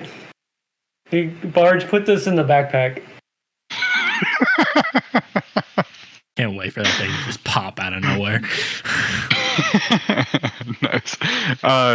Cool. And does anybody go over and look at the doll, or what are you guys doing now? scared of the doll. I want to proceed after the guy who just had his heart broken. It sounds good. I'm gonna walk over to the halfling woman. Okay. Where is it? Yeah, and she looks like she's like beginning to recover from her fit, and she's like, "Oh no, Ruben! Yeah. Oh, you I couldn't stop it." Yeah, I know. We'll find him and let him know what happened. Oh no, are you sure? Oh God. Oh gods. Oh, Ruben's. He's gonna hate me. I love him. I would have said It- yes. And He'll oh understand no. as soon as we explain what this woman in the glass container is. Are you sure? Yes. Is- okay. I'm So- Ween. By the way, Ween is my name. Tell him I'm so sorry. I didn't know what was happening to me. Try to make him understand. And like, I want to marry him. Yes. Please. So I'll run into the Hall of Illusions after getting my ticket punched. Yeah. And like, as you guys like go up, and Eli, if you try to like chase him, he's like,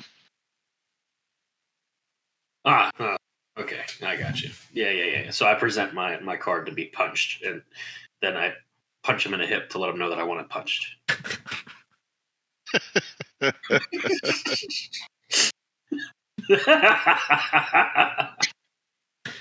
So we get to punch this guy? Oh no! No, No. you don't. You don't. So please don't. Please Are don't. You guys got to hit him. I get to hit him too, right? I didn't hit him. I really didn't hit him. Let's be honest. you see him do this, and he like points at your big guy, like,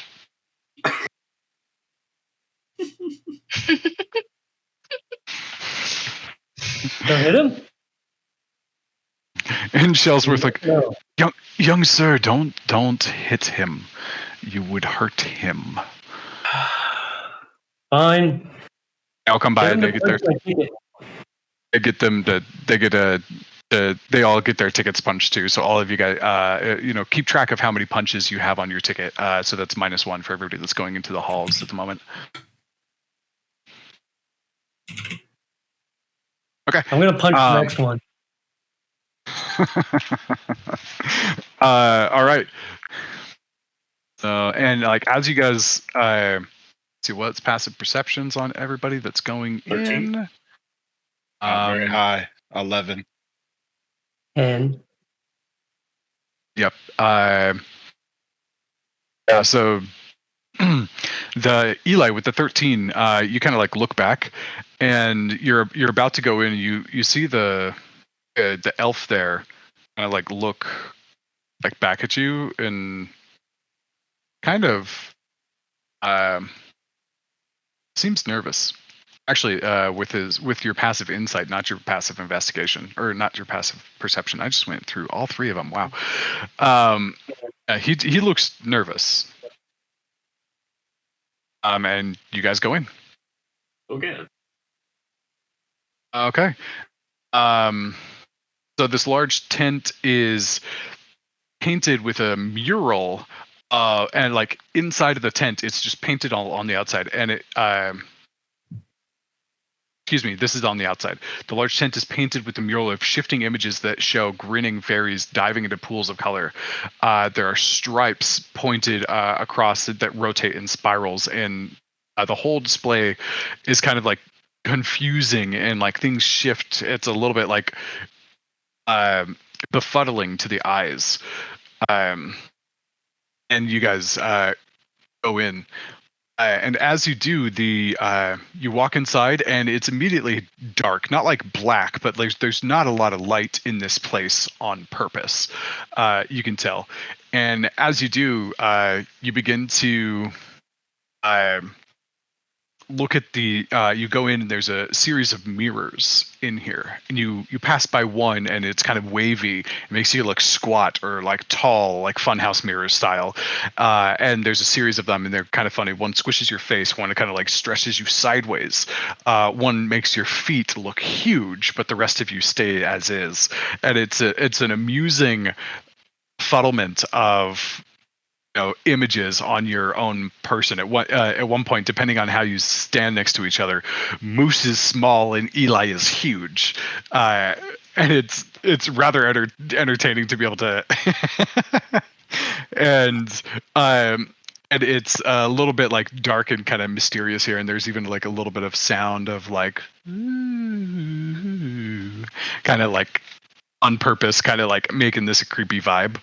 And after you pass a few of those mirrors, you pass a mirror and look slightly younger, like you've lost a few years. And then you drop down another few years, another few years, another few years, and you see yourself as a child. What does everybody see? What does their child version of their character look like? Eli, you're in front, I think. Yeah. So I can only imagine with my race that would look like I don't know if you've seen Dragon Ball, but the Piccolo when he was first released from the shell, released from the egg, right? I'd be very, very, very unblemished skin, bald, like a little coat, and like kind of pointy eyebrows, Just tiny with this like grumpy little scowl on his face, like just looking up at things, like much smaller than he is now, but like having to like crane his neck, like like the grumpiest little toddler you've ever seen in your life. And then Moose, how about you? Yeah, Moose is just a smaller version of Moose. Really, he pretty much the same. He probably has like a bunch of toys that he's just dragging around with him, but also not taking any care of them at all. Not quite as muscular, but like still got the same like smug look on his face. Still bossing and like still bossing the attendants around. Definitely.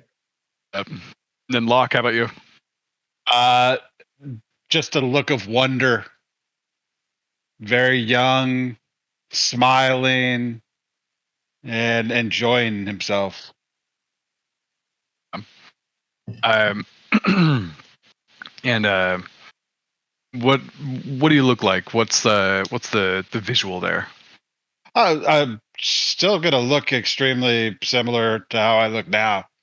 I'll be shorter, but for the most part, still a good-looking guy.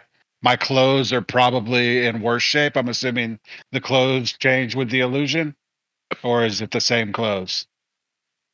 No, it changes with the clothes, or the clothes change with the illusion. That I'm in rags, but still having a lot of fun.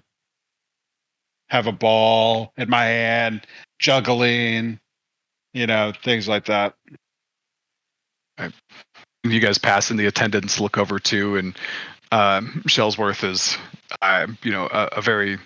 He doesn't have nearly as many wrinkles, especially like not on his neck and stuff, and he looks calm and relaxed instead of like just serious and worried all the time. And the hair looks much smaller and like almost like puffy with like baby rabbit fluff, and like ears that she can't like keep under control. They're just like flopping all over the place. And the big mute comes by, and he's also. It looks fairly similar. Also, kind of like a big guy. It's just like smaller version. Just like expand him out, and that's about him. And so as you guys pass these younger version mirrors, like it goes down, and then it begins to go up in age, and you like. And right when you think you're about to hit, like, okay, I'm back to the age that I was, you look over, and it's old. You are old, like crusty and like basically feeble. What do you guys see this time? Yeah, so this time is interesting.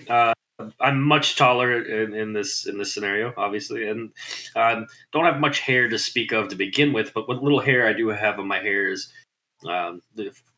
fossil gray, and my normally grumpy face is noticeably more intimidating and more grumpy looking. And you tell I'm one of those guys that would be sitting on my porch yelling at kids as they walk by.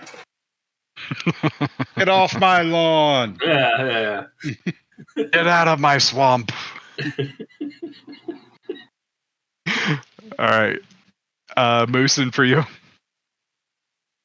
not really sure on how I would age, I guess. Sure. So from here, your hair is longer and like falls to your back, and the black is streaked with like silver and gray, and you look a little bit more weathered. You've got deep creases in the side of your face from decades of just smiling, and still look fairly well built and tough, but like your musculature is falling off at a slower rate than like maybe your health might be. Like, so still buff, but don't look necessarily healthy. like an old man who I'm reminded of my grandpa who like grew up like he's worked a farm for the last like 70 years, and like he's going downhill, but like man, that guy could still crush a beer can that was full, I swear. Mm-hmm. Nice. Thank you. And then Locke, how about you? Pretty much aging like Sean Connery. Yeah. Like everything starts to age except for the face. Yeah, pretty much. It's like he looks older, but he really doesn't. Whatever. Right. Like if you photoshopped his old face onto his young face, it'd be almost no difference. Right. Yeah. Okay, cool. And you guys basically get to the end of the hallway. And if you're looking for the end of the hallway, and then you get into essentially like a mirrored maze. You see several different versions of yourself, like as is, but like deep reflections, like repeated reflections, just stretch out over and over and over, and it's just it's a very large room, almost surprisingly so for the size of the tent on the outside. Can I cast Detect Magic in this room? You can. Awesome. Yeah, you do detect magic is just about everywhere. I mean, just like, and you get a sense of just like fey energies all over. But you specifically get something abjuration based on the mirrors themselves. Okay. An illusion from the ones behind you.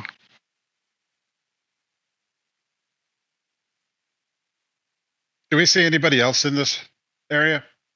Yeah, there's an occasional couple that like comes out, or like and like one guy, kind of like a bigger, taller tiefling, comes out and is like looking kind of dizzy. He's like, "Whoa, nope," and he like rushes out, presumably to find a trash can.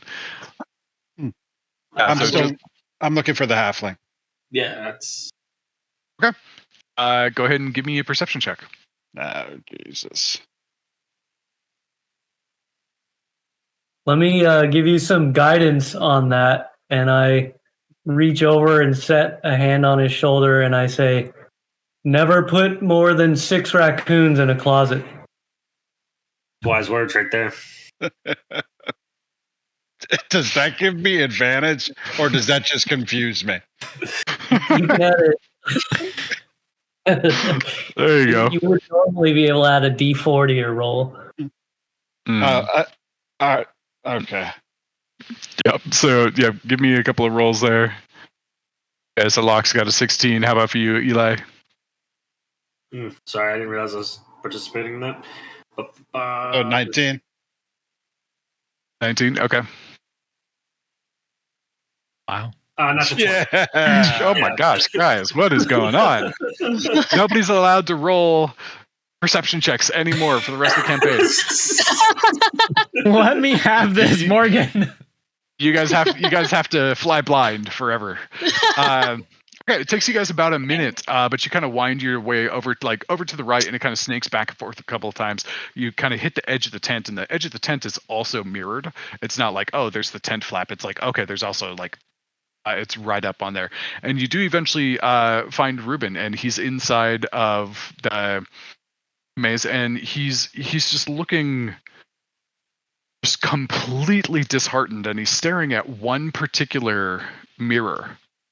And you come upon him, and you see his reflections before you actually see him. As things are like kind of bouncing around, and you kind of like notice, and takes a minute to like trail, and like you see him just like staring at one mirror intently, and then eventually kind of piece it together and like bring it back around, and you look over and you see him, and he's talking to this mirror. I'm gonna cast light. Hold on. And on the other side of it, you see a gray-skinned little girl in kind of like commoner's clothes with a pink pig mask on, and like a large blue and yellow lollipop, talking to Ruben. And as soon as she sees you, she backs up, and like the mirror just fades to black for a moment, and then reflects Ruben by himself. I'm gonna cast light into the mirror itself, so he doesn't see anything anymore. Blind the kid. Okay, Yeah. that makes sense. Yeah. And then I'm gonna walk up and put my hand on his shoulder. With you casting it, like, and pointing it, it would reflect back to you, probably as well. So roll a con save. to being blinded by your own spell. But I know I'm doing it. I'm not gonna look into the light. I'm not Carol Ann. Well, Eli, roll a con save. I just have no idea this is happening, and then all of a sudden there's light. Okay, you might be blind, but I'm not. So Moose and Eli, roll con saves for me, please. Oh yeah. Oh, you guys are fine. Oh, you guys are fine. It was like a DC of 5. So I put my so you guys like, ow, come on, man. I put my hand on Ruben's shoulder. I was like, you've got a woman outside of this tent that would love to say yes to you right now. Oh, she laughed at me. Rightfully so. Did you see the witch inside of the glass case? There was a doll. There's lots of dolls at the carnival. This place is terrible. That is Tasha. Who? She is Tasha. She is the one that casts hideous laughter on people. That was not her. That was not your girlfriend. What is a hideous? What? You're saying the doll was my girlfriend's? Like, he is like not in a reasonable space as you're talking to him. I'm gonna slap him and say, we are going to go talk to your soon-to-be wife. Why? Because she loves you. Roll a persuasion check. Oh yeah. Finally, something that I'm good at. I'm gonna put my hand on his shoulder and say, let me give you some guidance. If it's brown, flush it down.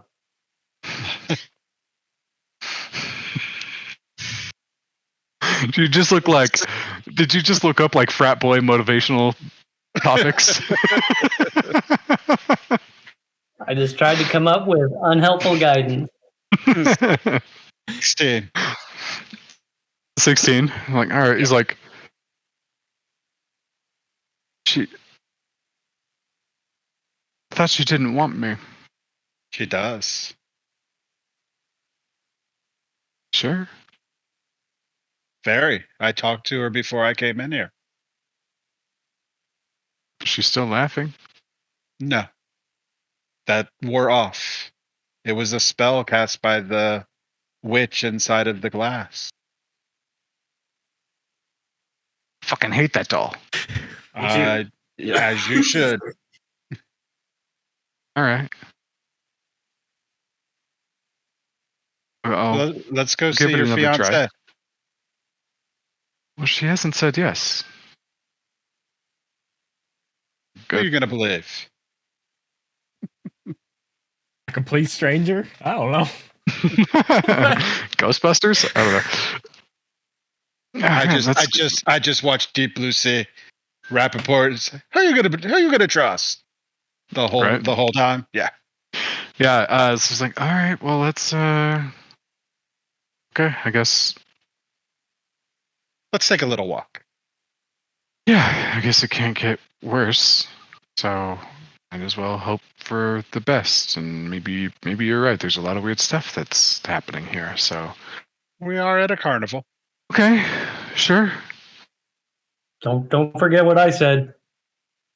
Yes, no more than 5 raccoons in a closet. Got it. All right. Okay, sure. And you guys wind your way out of the Hall of Illusion and back out and Ween, the little the halfling girl, is there standing by the elf, the elf-looking guy, and just like talking to him, and he looks like he's engaging in conversation. I was like,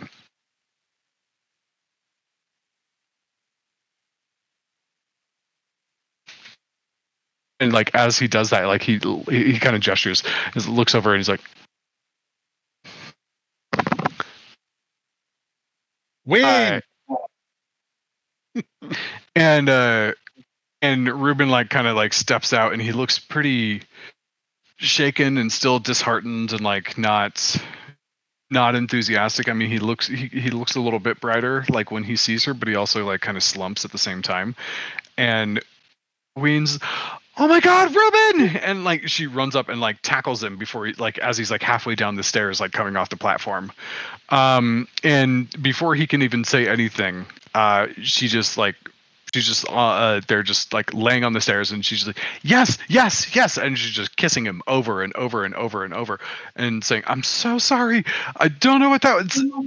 He said it was a spell. I couldn't control myself. I'm so sorry. And after a moment, they kind of like come up for air, and they're like, really? You want to get married? Wasn't funny? And she's like, no, darling, no. Want to be with you. And he's like, and then like he just starts bursting into tears, and like the butterfly makeup he has on his face just begins to run and like slide down his face and like kind of stain the top collar of his tunic a little bit. And he's just like, oh, thank the gods. And like they're just so happy. And they both look at you and you guys, and they're like, thank you. This was like the worst moment of my life, and now it is the best. I am so happy. Thank you, thank you, thank you. And like they rush off, and people around like start applauding, just like, yeah. I'm gonna be like, aww.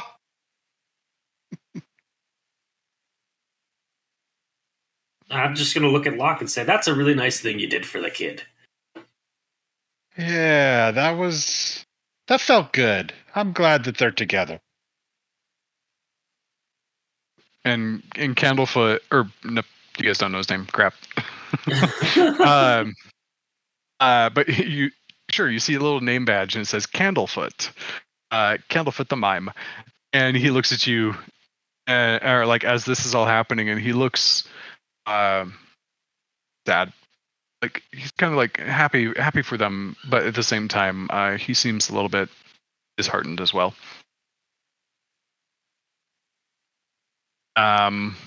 What are you guys doing? And okay, so actually, the mime will actually come up to you and like kind of tap on you and be like,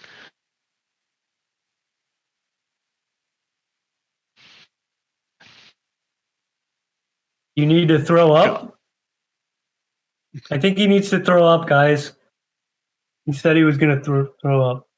He turns away and like taps on somebody else instead of Moose. And he shows like,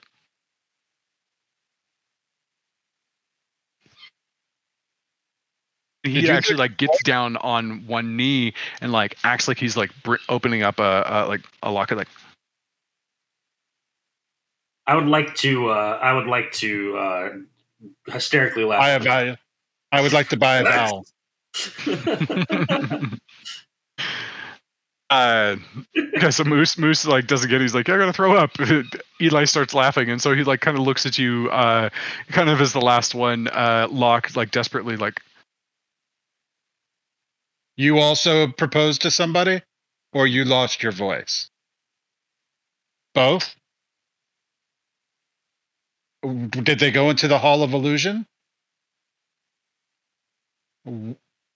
So where is she? and he's like, Show me on the map. and he points you to up in the top left of the upper ring, the Silver Song Lake. He taps it repeatedly.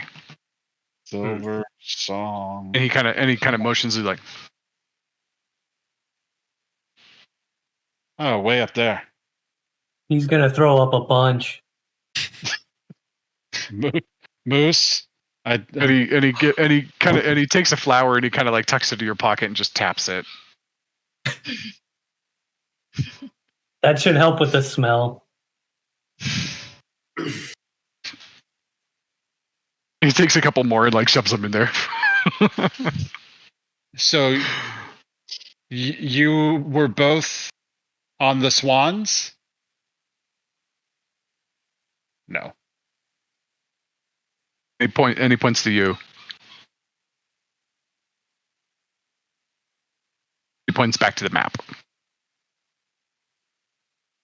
And then he like kind of like turns you away and like kind of shoves you gently away as like somebody else comes up and he like punches their ticket and like lets them go into the halls.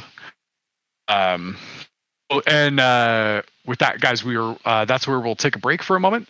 Everybody come back in about 15 minutes and then we'll pick up with whatever Pinky and Kevis are doing instead.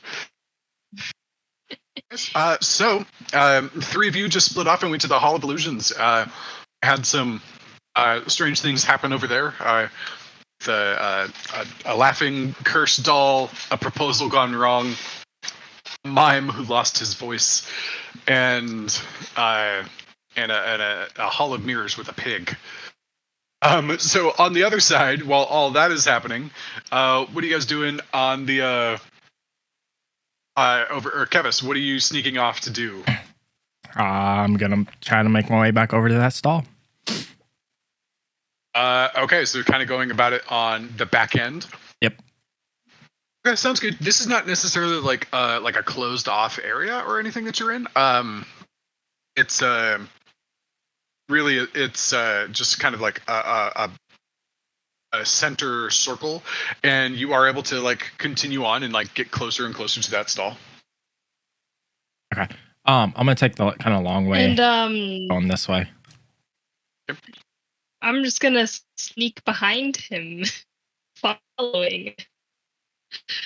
So does All she right. actually notice that he took off behind her, right? Because Pinky, go ahead and roll a stealth check. Oh boy! And yes, he rolled an 18, but There isn't. Pinky may or may not be extremely observant. 10-4. This is out of game. I'm having a rogue follow me. So this is gonna be interesting. Okay, so the rogue, who is not being particularly stealthy at the moment, but let me see. So Kebis, with your passive perception versus her stealth, it takes you a little while, but like you kind of like just as part of your training for like moving around in the forest and stuff, like you like keep an eye on your six from time to time, and occasionally you'll glimpse back and see Pinky, and she'll be like, I'm just gonna like look over, shake my head, and just keep going. keep going. All right.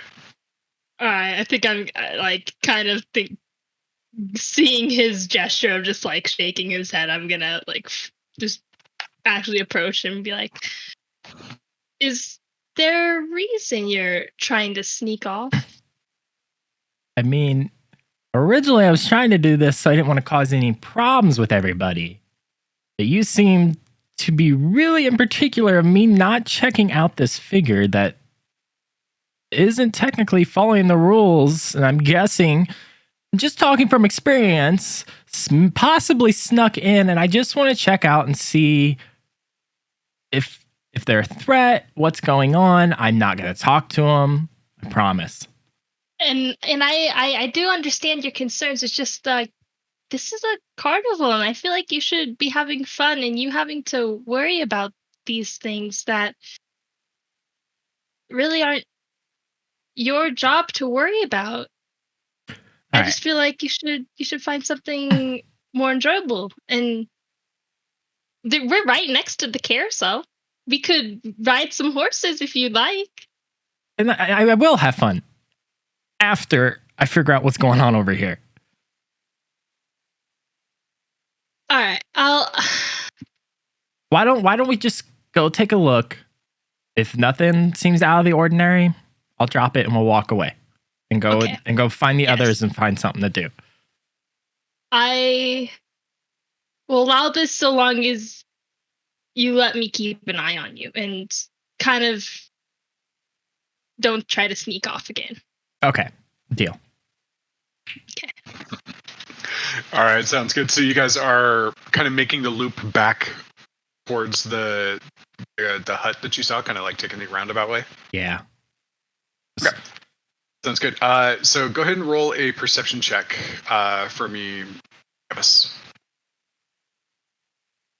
No shot. Natural one. There it is. There's a little bit of karmic repay. Okay, so as you're walking around, you're like slightly distracted by the fact that Pinky is right behind you, and you've passed the feasting orchard, and you see this great big arch with like a fork on the left side and a knife on the right side. Some kind of strange smile in the middle, all like made out of metal and like sticking out of the archway, and it says feasting orchard like right on the arch underneath it. And you look over and like you get the most delicious smell of like baked goods and pies, and some of it's sweet, some of it's savory. That one smells like chicken and mushroom. That one smells like rhubarb and blackberry. And it just like hits you, and it totally like takes you out of focus for a second of like what you were actually trying to do. Actually, it kind of reminds you of some of your mother's cooking, foraging in the wilds, and then bringing that home. And there's just a wave of powerful nostalgia that just slams into you. So when that hits me again, he'll reach up and grab his locket and just kind of sit there for a second, taking in the smell, the aromas, and kind of reflecting back. Okay, sounds good. And you guys you're coming up, and this one here, this is the stall that you saw. And as you come up on it and like look into the stall, whatever you saw before is not there. You look inside of it, kind of not knowing what to expect, but expecting to see something that'll kind of like give you a clue. And you're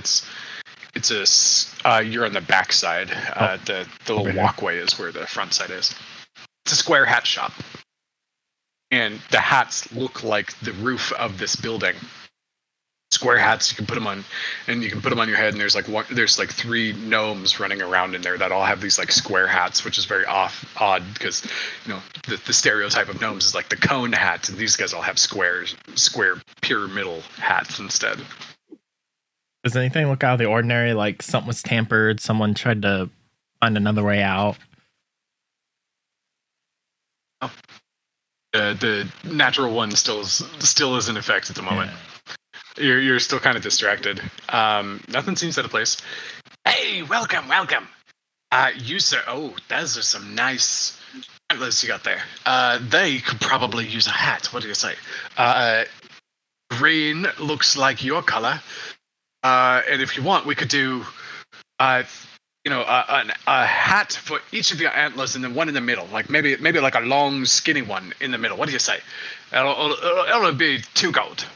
That's it.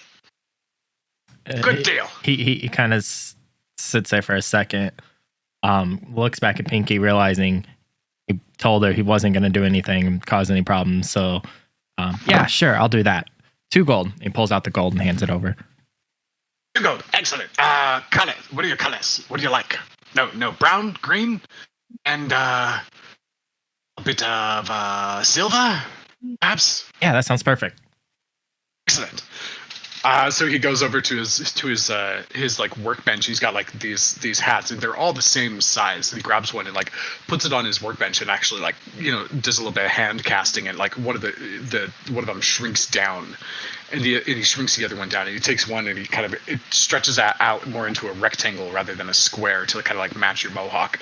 And he does a little bit more magic, and it like changes the coloring, and it becomes this one of them is like just like a candy cane stripe of like green and silver. The other one is kind of speckled with like paint splatter, and then the third one is has these like zigzag ridges that kind of like mimic the like rows of hair that go into your mohawk. It comes up, he's like, "Here you go. Thank you, 2 sir." gold, 3 hats. What a deal!" And after tell everyone here. After I get that hat, I just kind of grudgingly look at Pinky, just kind of that look like, see? I'm smiling. Oh my gosh, it suits you really well. And I'm going to kind of go up and see if I see anything. Okay. Roll a perception check.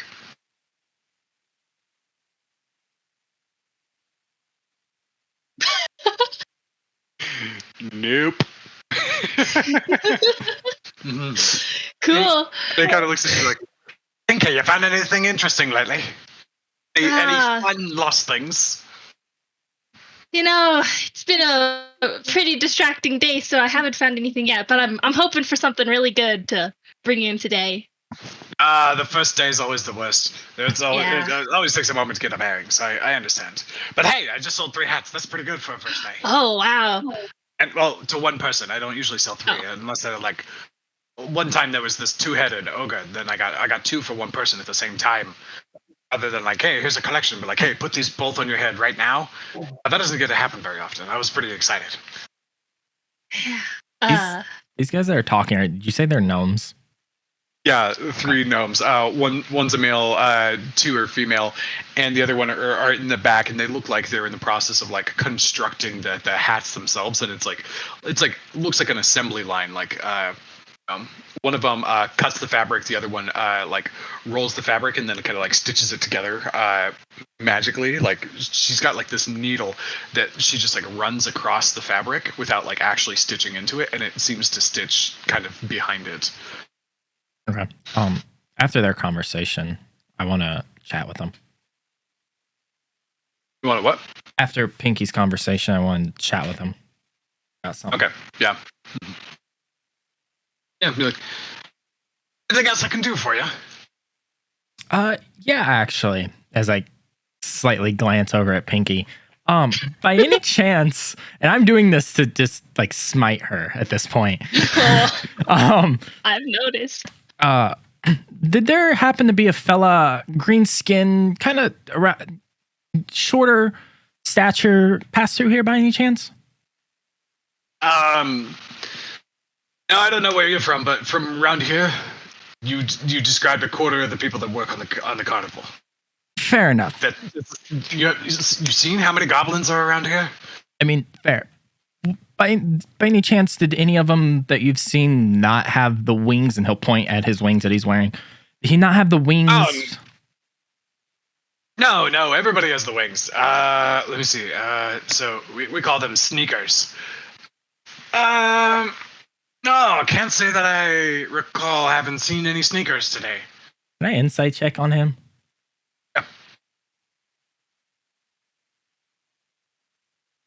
At the same time as I'm looking at the gnomes, if I could steal a glance with them and just like I don't know, like telepathically, not telepathically, but it's like, are you, did somebody sketchy come by here? I thought that was going a whole different way. Did who I Gotcha. think went by here go by here?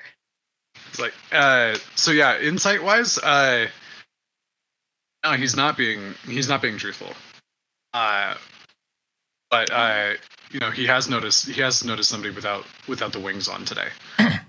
Okay. But you're not entirely sure what that means. So at this point, I'm gonna lean. I don't know. I'm gonna lean in and kind of step away from Pinky, just between me and him, and just kind of lean in and be like, "Is this the male?" Yeah, this is the male. He works the front counter. So I'll lean over, kind of put my hand on his, kind of I guess squat down, put my hand on his shoulder, and say, "Come on, bud. I just bought 3 hats, man. Can't you let me know if maybe someone like that's passed by?" And he looks really nervous all of a sudden, like, but the boss. It's roll a persuasion check on that.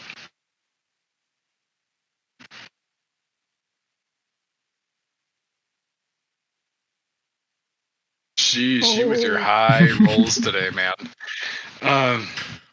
And okay, so what you get out of him is like, you just buy 3 hats. I'm like, I'll tell you, gotta send 2 friends over here to buy me a couple more hats. Look, this. He's very persuasive, Pinky. Don't look at me like that.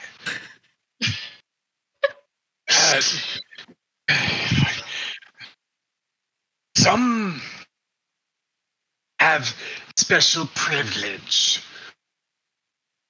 to not wear the wings. That's all I'll say. He like kind of folds his arm. 2 friends. Special privileges. Like, do they work? Do they work for the carnival?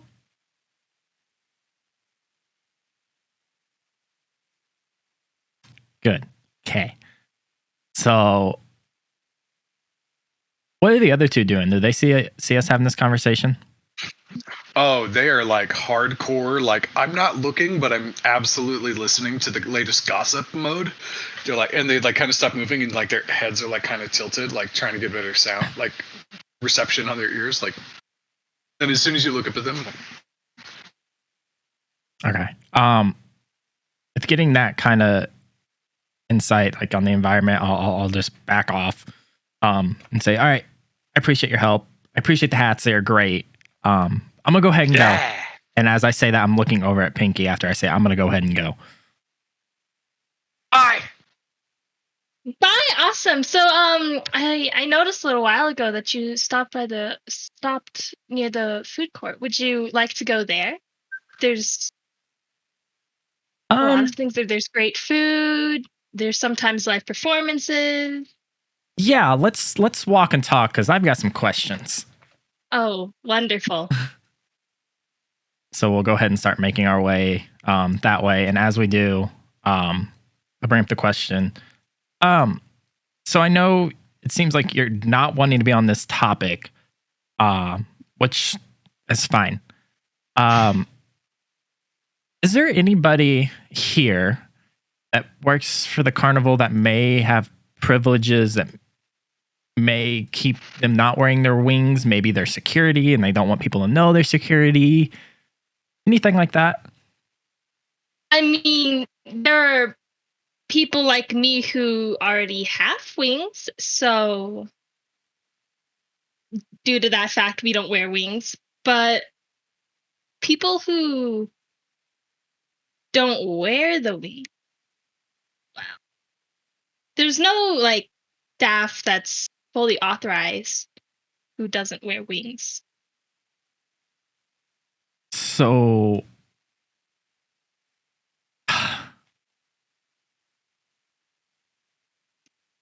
it seems All right, like look. everyone around here is hiding something about this figure. And I just want to know if there's going to be problems or what. So long as you, I shouldn't even be saying this really, but you keep pushing. So long as you don't involve yourself with them, you will be okay. Does that make sense? Yeah. Do you still have questions? Why should we not involve ourselves? If they're with the carnival, and I'm trying to play like dumb, but I know something's up with it. We all have our secrets and things that we hide. You know, you've walked into a fake carnival. Of course there's going to be those people who are a little more shady and a little more mysterious, and sometimes it's best to leave the mysteries. Oh, trust me. When it comes to Faye, I know that. I know a little thing or two about it.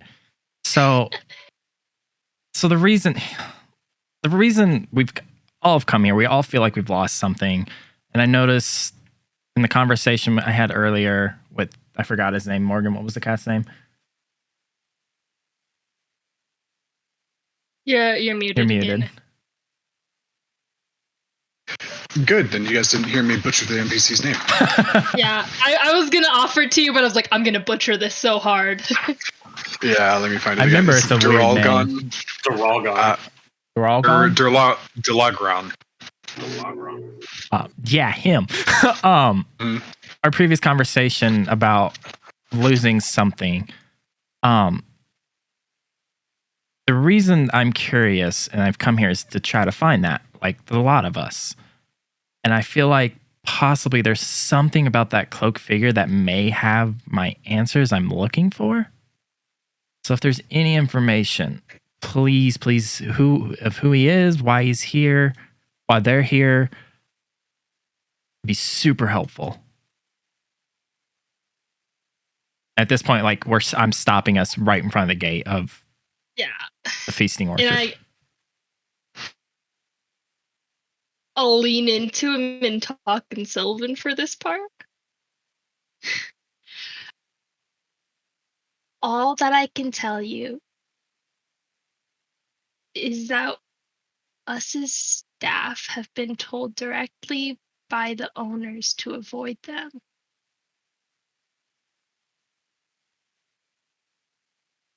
Can I roll an insight? Are you lying? Yeah, you can roll insight. Sure. Do I need to roll anything for that, or just let him roll? With an 18, let's see, what can he pick up from you? I'm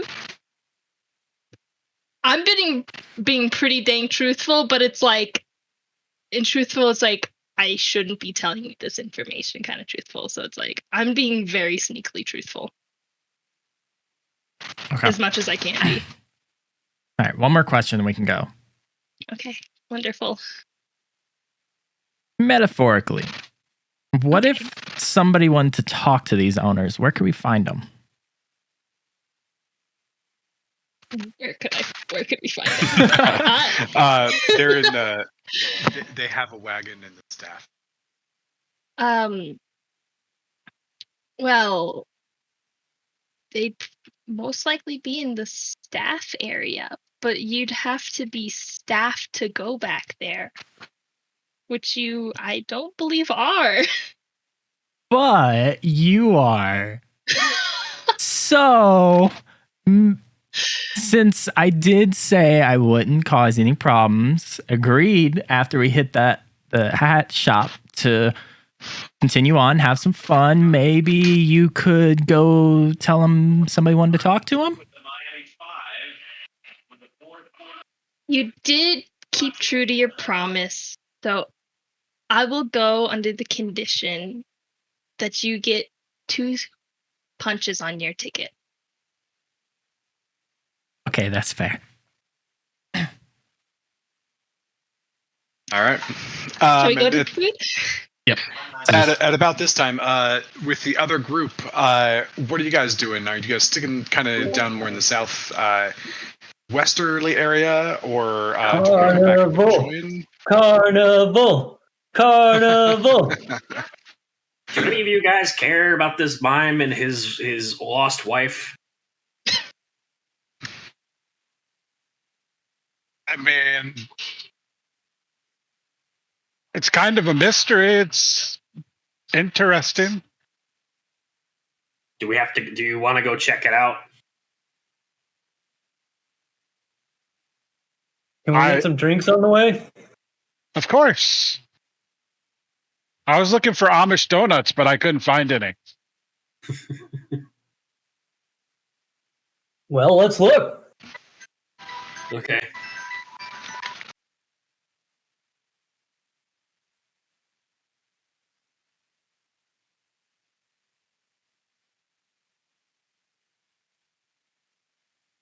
Okay. No worries. How's your guys' Sunday going? Full of Not D&D. too shabby. Yeah. Man, Kevis, you were just so nosy. Got a very distrustful group. Just have some fun. Relax. I haven't hid anything. To be fair. You did try to sneak off. Yeah, you tried to sneak off on me. I mean, yeah, but if we're talking about sketchier group, the whole Okay, but staff is sketchy. Carnivals naturally have that kind of sketchy background stuff, I feel. I mean, fair. At least almost all of us are fine with kids, besides someone that didn't want to hold the child's hand walking him back. It's my job to find them, so Icky.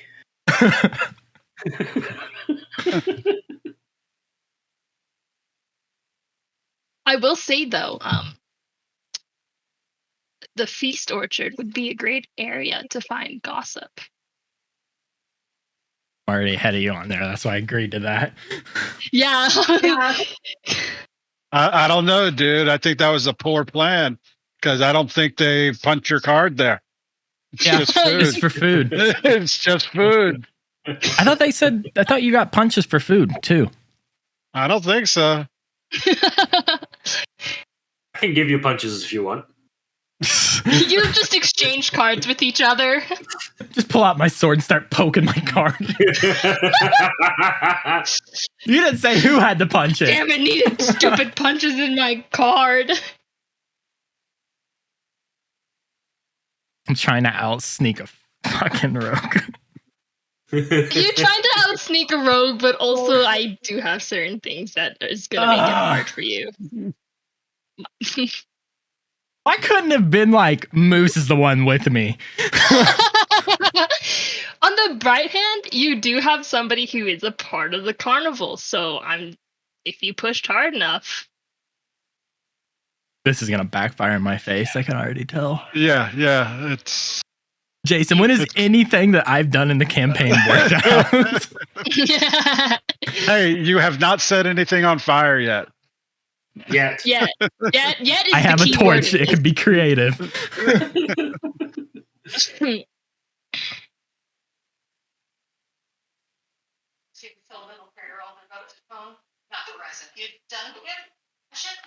Oh, I don't know about y'all, but I've created a love connection.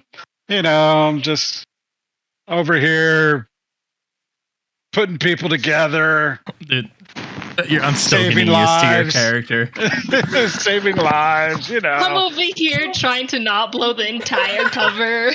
I'm just As he tries to poke interested. holes through everything. I haven't caused any problems. I just been wandering. That's what You're people do causing at my carnival. character a lot of stress. Everything You work for okay, a Morgan? carnival. It should be stressful enough. Yeah, things are okay. All right, cool. Turned out it was something other than what I thought. Yeah, things are good. Good. Cool. So, where did you guys land on? Do you want, what is the lower group doing? I think we're looking for drinks and food, if I'm to understand the group correctly. We're heading making our towards way- Swan Lake. Mm-hmm. Gotcha. So as you kind of go around and Moose, if you're asking like, hey, where's a good place to like get good food and stuff, there's kind of like this very pot-belly dwarf with wings, and the wings are like pure like copper. They don't even like flex. They look like they might actually be made out of copper. Even he's just like, oh, best place for food. Yeah, you got to go up to the top. That's the feasting orchard. Food, drinks, whatever you want, they got it. I even got an eating contest, and All right. I have won many times. Just saying. Can't tell. Very spelt. I'm as streamlined as they come. Just aerodynamic. Got it. Yep. And he's not even offended. He's just like rolling with it. Where are the Amish donuts? Oh, that's one of the stalls up in the feasting orchard. Oh, they do have a stall there? Okay. It's the only place that they have them here. That's why I haven't found them yet. Yeah. Right. Something's going on with my chair. It's freaking my... Yeah. There we go. Okay, cool. So do you guys head back north then? You guys good with going to the feast? I think I have a choice. Definitely. I'm gonna try to grab a drink on the way there and like one of these balloon animal things that's in the air. Oh, sounds good. Yeah, you find a drink. This one is like a sparkly berry cider. A little bit tart, very very pungent, like fruit, and like kind of an earthy note to the bottom of it with the yeast. I chug it in like one chug. And so like it's a little halfling girl who like, here's your drink, sir. And then like she turns around and like comes back and the cup's on the counter. You're supposed to. There was nothing inside that. Make a deception check. Oh, is that empty?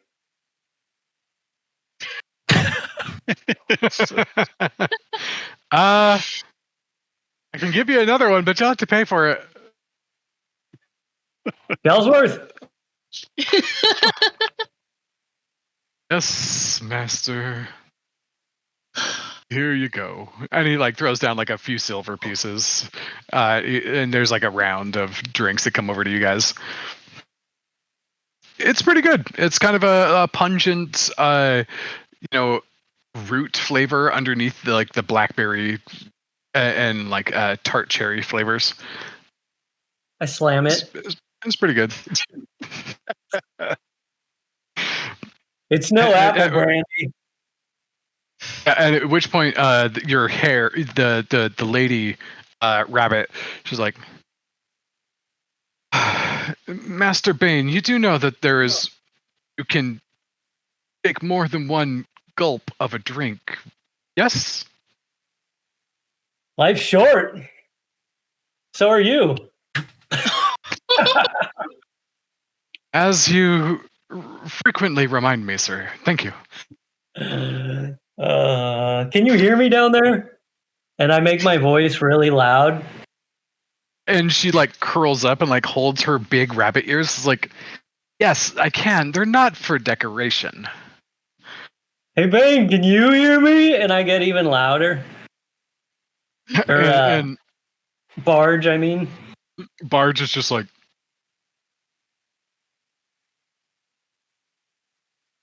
Hey, Barge! He wasn't paying attention. Barge! Barge. I'm gonna go get food. Okay, you guys wander up there. Yes. Sounds good. Cool. So you guys all meet up. Yeah, we'll just kind of, for the sake of brevity, we'll just kind of get everybody up, and you guys see them up here about the same time as like everybody kind of like runs into each other like once more, and in this space there's something interesting about it. Like you guys sense the re-arrival of the other group before you see them. Does anybody else sense? Carnival!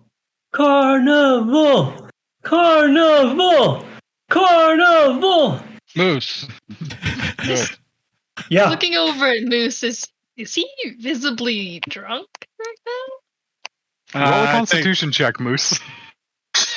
Wow.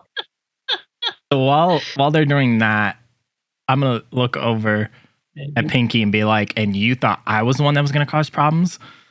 uh, I mean, Moose He's is a having little fun. inebriated. he's having fun.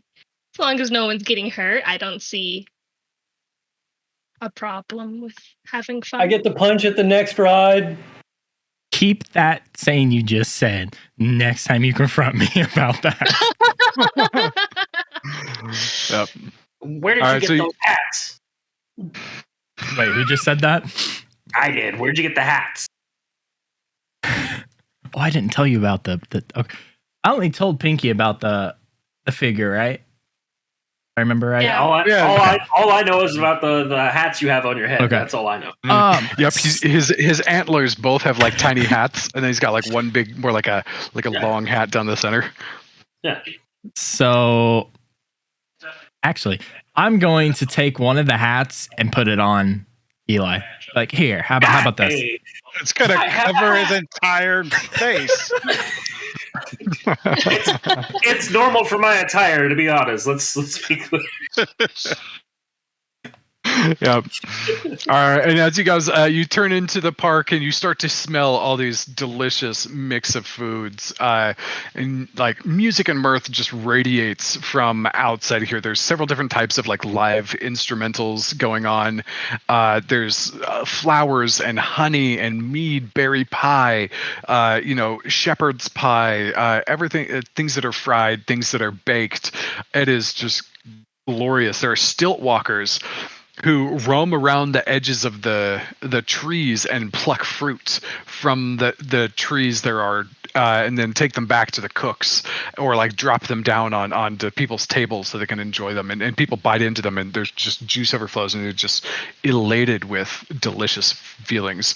And there are pipers and drummers, and people are just dancing, and there is a massive amount of custard cupcakes here as well. Like there are like 3 tables that are just like full of them.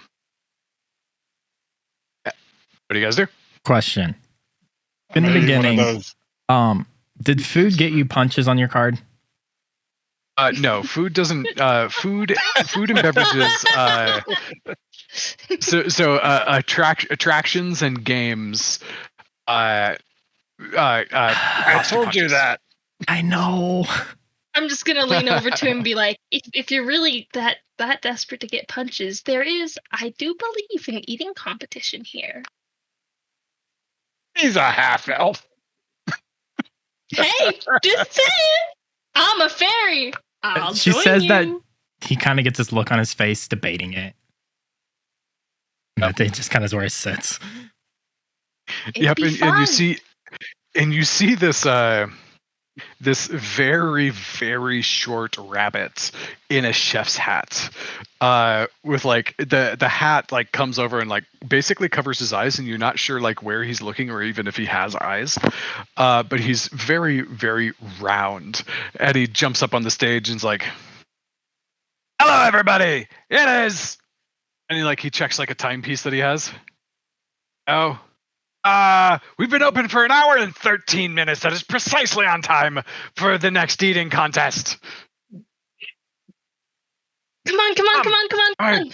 It costs 1 punch, and you get to eat all of these that you want. And he points to like the massive amount of custard cupcakes that are on the table. Come on.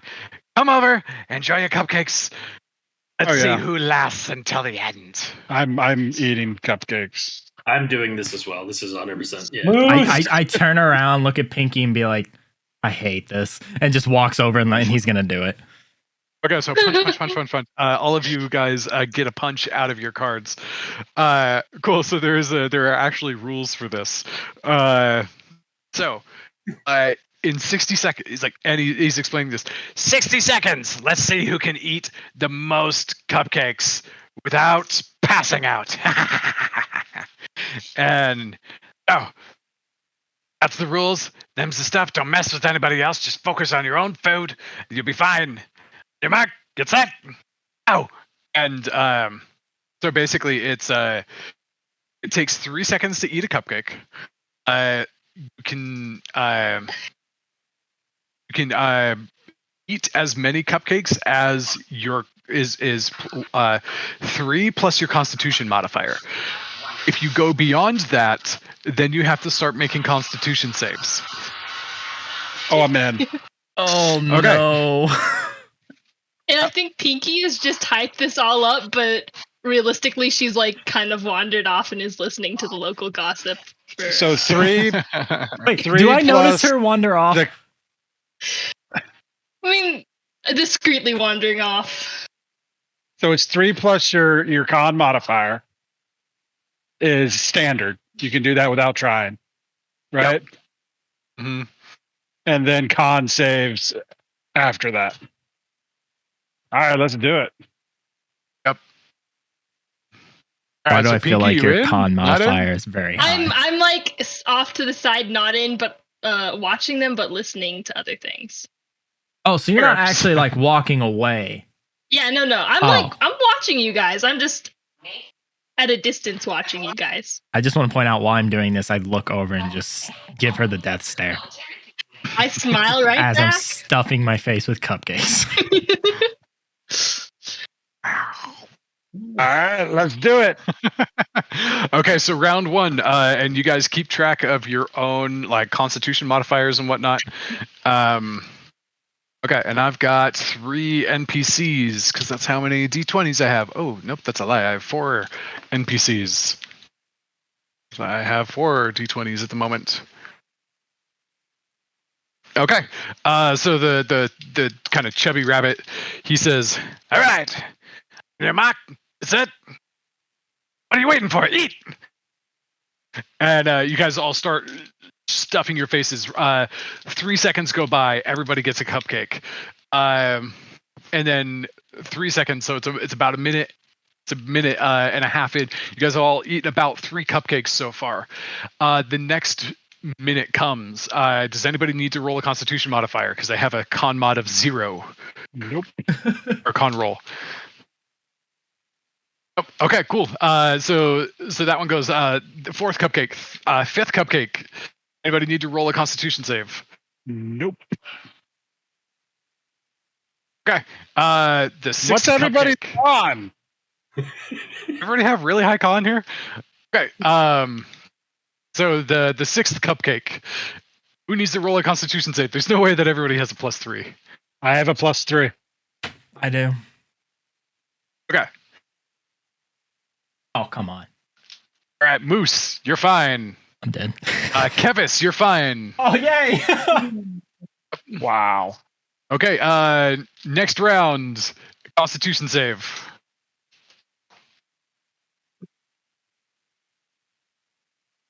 Okay, Locke, you're fine. Kevis, you're fine. Moose is fine. Ooh, Eli is just going to town. He shoves 2 in his face at the same time. And you guys look over, and this little green man, she's like, oh, and you're like, I thought at some point you start thinking like, I'm pretty sure those cupcakes weigh more than you. All right, next round, everybody roll a Constitution save. Or whoever needs to, rather. Okay, Locke, you're fine. Eli, you are not fine. 2 for Kevis.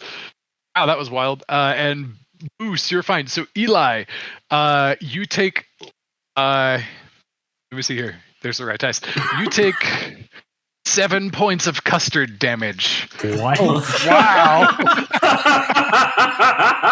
It's in the book. You take 7 points of custard damage. If you fall to 0 HP, you pass out. But you're still in the round. Next round. Whoever I think that's everybody is rolling Constitution saves at this point. Next round of con saves. Locke, you're fine. Moose, you're fine. Kevis, you take 5 points of custard damage. 1d8. Okay, next round.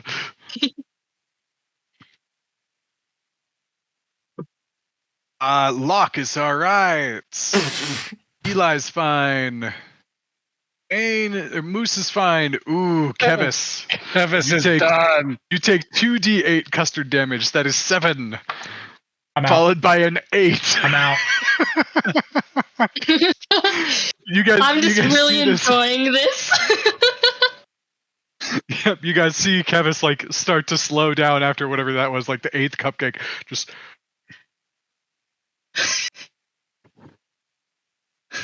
And you see him like cough a little bit, and because it's a natural 1, you see him like cough a little bit, and there's some custard that flies out of his nose, just like, and he's just like, and he face plants into the table, into his remaining pile of cupcakes, and he is custarded in the face. All right, next round, and like by now you see a couple of you see all the NPCs like falling off too, like. I'm just gonna like go over to Kevis and like give him words of encouragement, like you did such a good job. I'm just slowly gonna lift my head, death staring, and put my head back down. And then from inside the custard, you hear, "I hate you." Eli, you take. Oh, I put my dice down. You take 5 points of custard damage. Are you You're out? still on. No, I'm still. Still I'm kicking. still up. How right. much health do you have? Yes.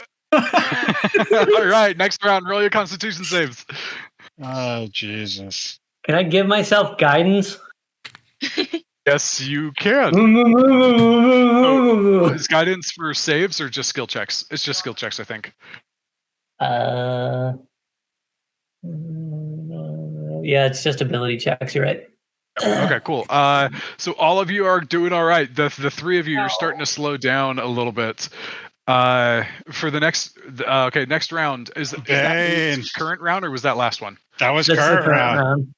Okay, cool. So then Bane or Moose takes 5 points of custard damage. Hey, Eli, you're right, and I'm missing one from Locke. Locke takes 1 point of custard damage. Nice. Yeah. Next round.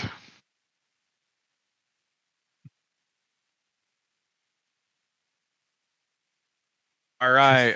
Locke is fine. Eli is fine. He's just chugging along. He found his second wind. Moose, you are doing just fine. Okay. Next round. You guys, like, at this point, like, there's a lot of onlookers that are just like, how many are they going to eat? Oh my gosh. I would have thrown up by now. Oh my God. What? All right. You guys just keep going. It's a pretty even race between the 3 of you at this point. Just you guys kind of got the rhythm. There's like a glass of water next to you, and you guys keep doing like the thing where you like wash it down, make it soggy and stuff. Moose. All right, everybody is still doing all right. Ooh, and then Eli takes 4 points of custard damage, followed by 2 points of custard damage. I'm down. Oh. Little man goes down. He kind of like takes a bite. And he just kind of like slides underneath the table and like just lays down on the grass. All right. Keep going. Last two contestants and the rabbit is like, this is incredible. Witness the feats of stomach strength. That one was the wrong one. That was just a con, not a save. Okay. There you go. Gotcha. Okay, yep. Yeah, let me double check. Yep, it is a saving throw. So cool. Okay, you guys are doing all right. Keep going. Oh my god, I've never seen so many cupcakes eaten in my life. Probably a blatant Ellsworth, lie. take some bets. And he's like, "Yes, sir, right away. Placing bets for whoever would like win, Master Moose or the other one." You have to roll, Moose. Nobody responds. Roll, Moose. I would like to put a gold on luck. Let's go. At this point, you like pull a gold up, like gold on lock. All right, Moose takes 4 points of custard damage. Still in it. Ah, come on. Still in it. All right, which is hilarious. The two sorcerers are the ones that Yes. put it out. All right, Moose. What's up with that? Ooh, 14. Still looking strong. Okay, next round. Oh no. Oh. Ooh, lock with a 2. Oh, yeah. Double 2s. Okay. Starting with Lock. Lock takes 7 points of custard damage. And Moose takes 5 points of custard damage. Moose is out. Oh, I have one custard health left. Yes. Oh. Nice. Where's the dwarf? I want to go talk some shit to the dwarf with the copper Right. wings. Oh, that's awesome. And the rabbit says, "Enough! That's it! We have the winner! It's the purple skinned. What are you? What's your name?" Lock. "It's the purple skinned Lock!" Ah! And everybody goes kind of crazy. He's like, "He is our eating champion for the next 13 minutes!"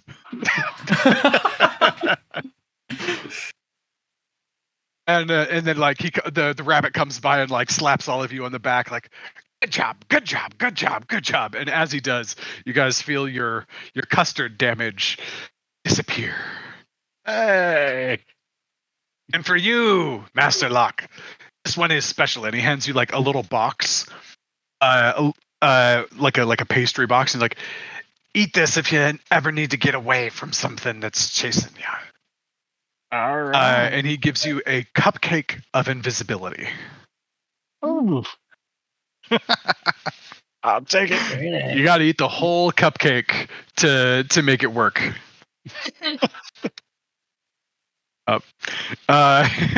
So, and this whole time, people have been cheering, and there's been bets placed, and Shellsworth comes back and says, "Sir, you've lost 10 gold." All right, again. I will make note of it in the ledger. And then he comes over to you and it's like, 5 gold for you, or 10. The 10 gold is yours, sir. And he hands 10 gold to you, Lock, and then he hands, "And your return." He hands 3 gold over to you, Eli. The big man had the better crowd odds. Yep. And then after that, you guys are all kind of like stretching and like kind of getting it out, like drinking some, and couple of you are like, "I never want to see custard again in my life." Wasn't that so fun? I just hold was my card awesome. up and be like, "I got one." Good job. One more to go. And a sweet looking gnome comes up. She's got kind of like wild, like crazy black hair, like a green vest, a kind of ornate lute, and like a white frog that like sits on her shoulder. She comes up and she says, "Oh, now, Pinky, you shouldn't bother the customers so much. Are you torturing them again?" Kevin's just like, it's "Yeah, not- it's not Pinky." torture. It's having fun. It's a carnival. sometimes people need to loosen up a little bit. I'm gonna the pet beholder the do. frog.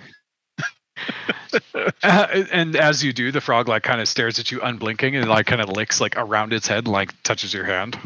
Oh, Oh, he likes you. That's Moose very cute flies frog. up into the air about 40 feet, or I guess Alright. 30 feet. What's he doing up there? Cannonball! And I Oh, God. cannonball into the giant pie. Oh, I'm running. Yeah, I'm Running. getting as far back as possible when I see him start plummeting. At some point, Shellsworth like, oh no, not again. Not again. Wait, do we hear him say that? Yes, and I- you see Shellsworth like tuck into his shell and like just go like. I want to turn around as I'm moving, be like, again. I'm gonna cover the gnome and the frog with my body. All right. Okay then. Yada yada la la la la.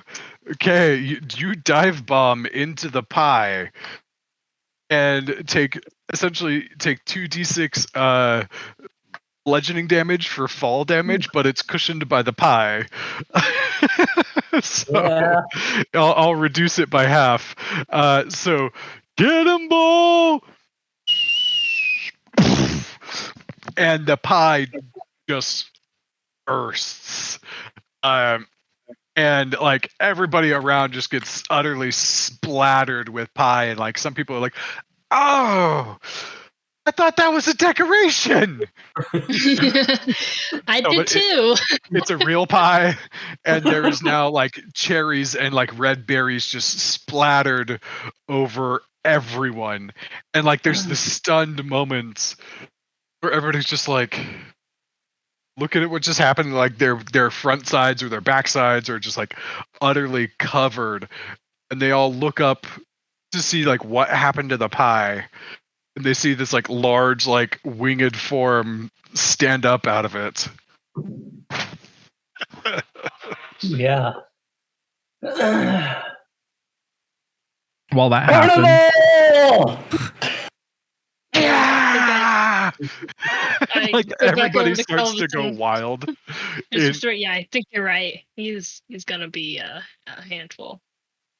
Told ya. So like everybody just starts cheering, and it just got splash zoned with a pie, and they're like, "Oh my god! Oh, nobody's ever gonna believe this! I got soaked by a pie!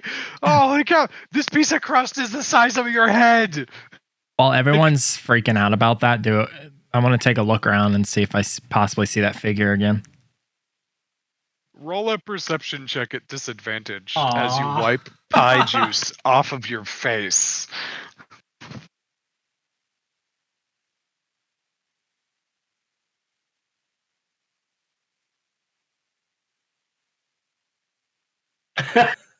Seems about right.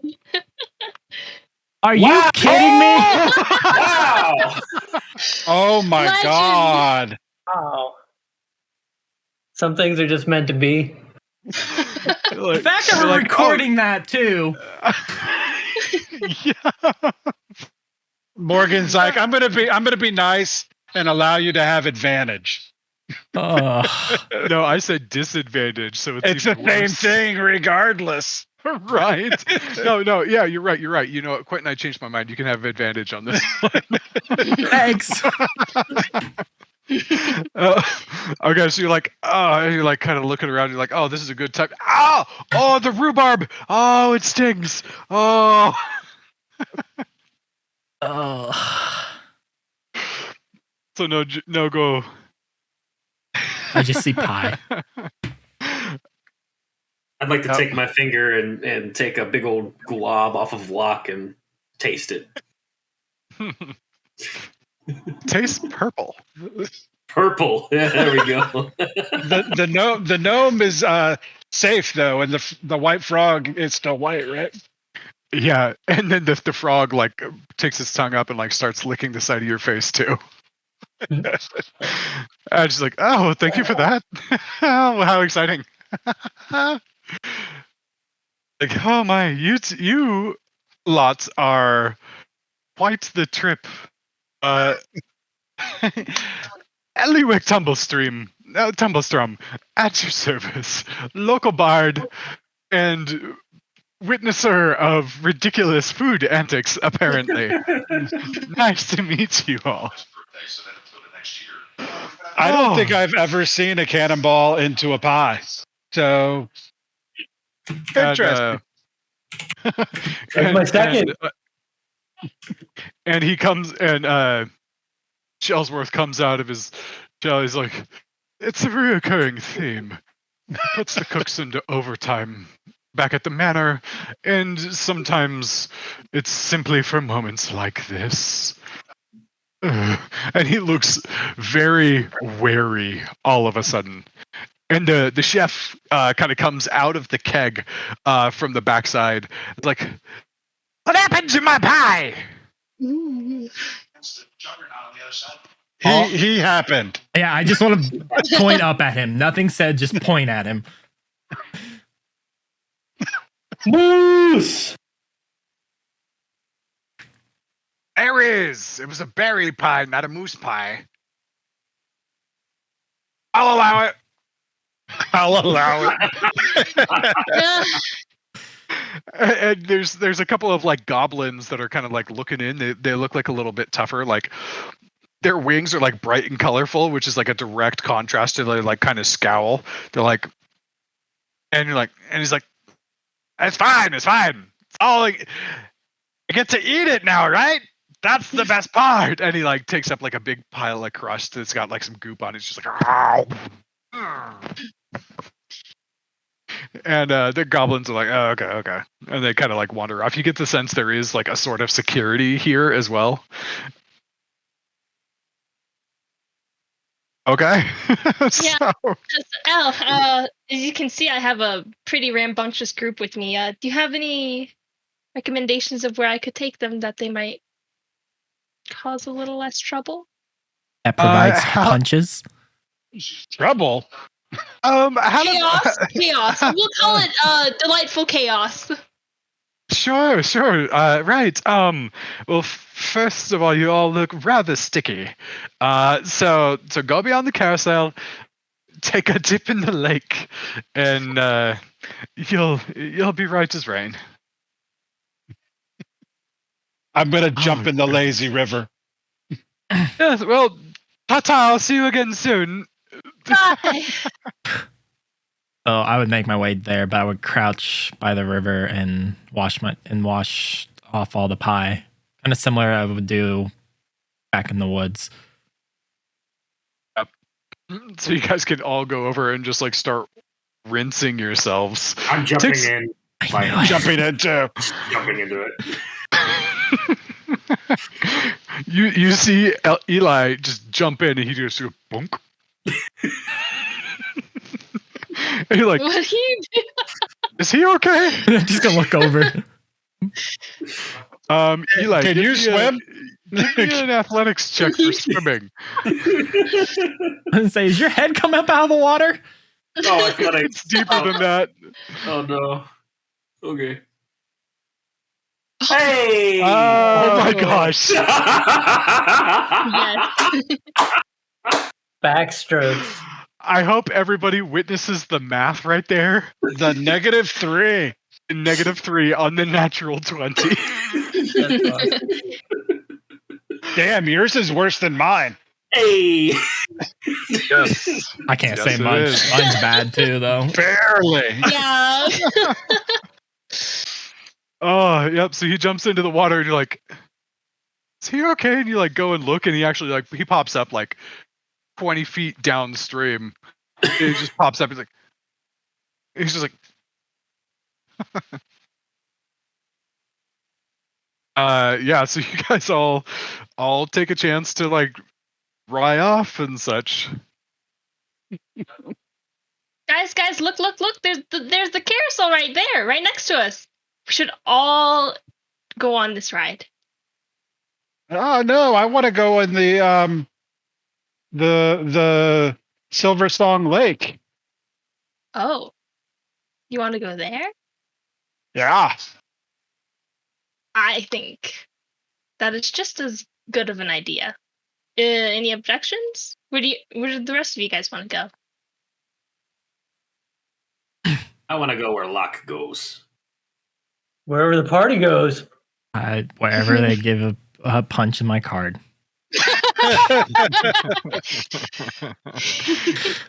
Fine, I'll have fun.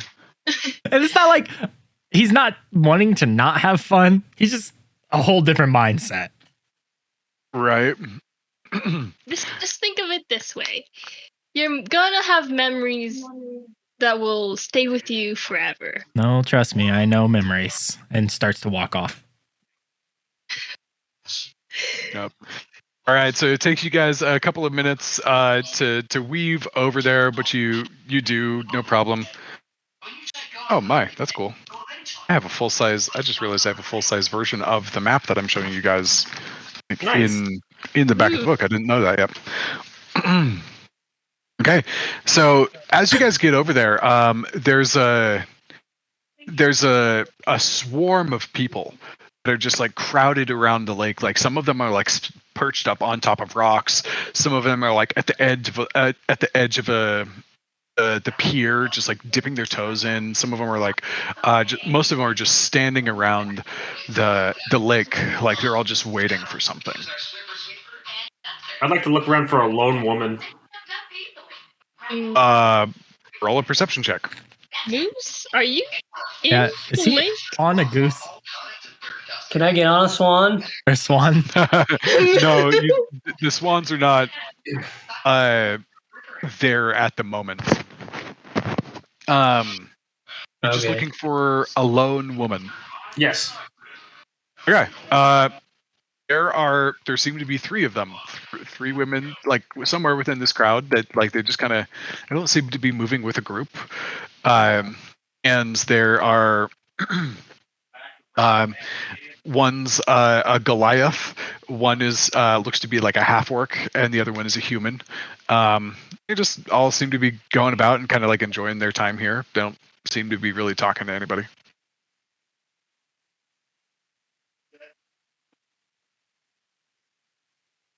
Probably not the half elf's wife. Okay, so and you guys like come up to this crowd. What are you doing? Besides looking for single women. Oh, the single ladies. Oh, single ladies. Kevis would be looking for the same thing he's been looking for the whole time. Yeah. Okay, go ahead and roll a perception check. I'm Is that probably also really a pearl in the middle of the lake? I'm probably also looking for those three just because of Yeah, your rolls are similarities. super polarizing today, Q. And perception check from you as well, there, Pinky. I can only have so much good luck. Yeah. You have 2 plus 2s? Hey.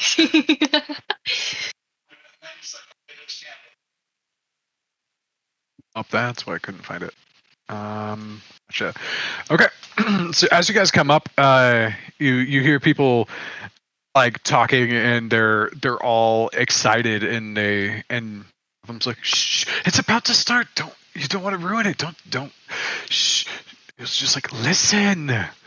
And as you guys hear this, some beautiful flowing music begins to emit from the giant golden clamshell, and the shell opens up, and it's absolutely massive. It's about the size of a house, and inside of it, which you originally think is a pearl, is actually a large bowl that holds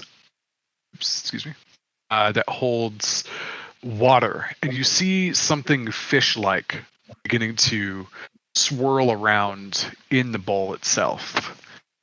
And sound is coming from the bowl inside of the pearl, and it's beautiful and eerie, and like it just wafts music up and over the crowd, and then eventually there's a small crescendo, and a mermaid just splashes out the top, long purple fin, blue skin, wearing a bikini, and the sound is her song.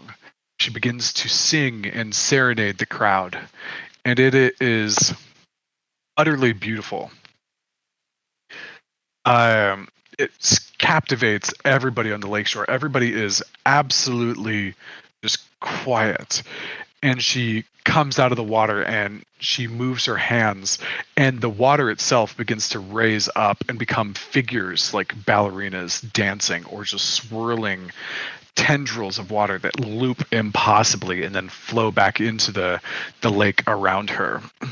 At the same time, there seems to be a gathering of choreographed quippers, little fish that are jumping in and out of the lake, and it's like fountains and water and shapes of dancing creatures, a song from a mermaid in a gilded bowl, dancing fish, and it is beautiful to hear.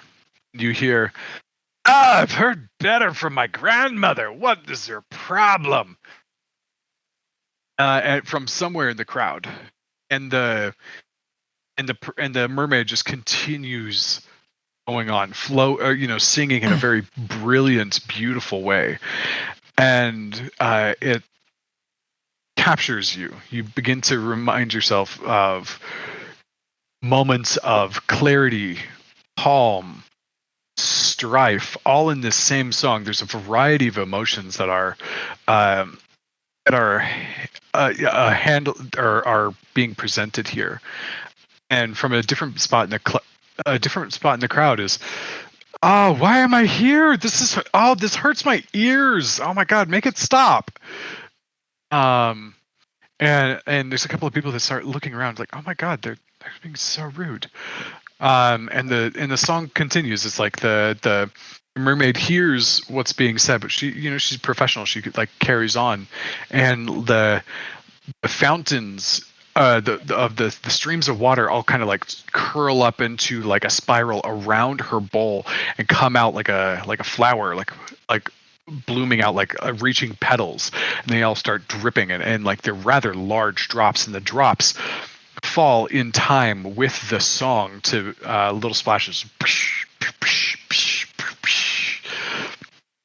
and you again hear somebody in the crowd just being incredibly rude here. Oh God, if I wanted to hear trash, I'd bang my head into a garbage.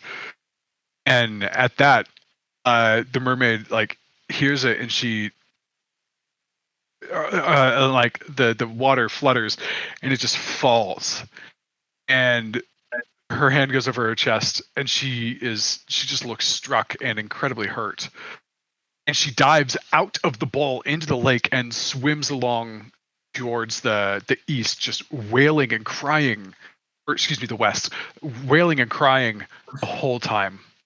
And everybody's like looking around like, who would say that?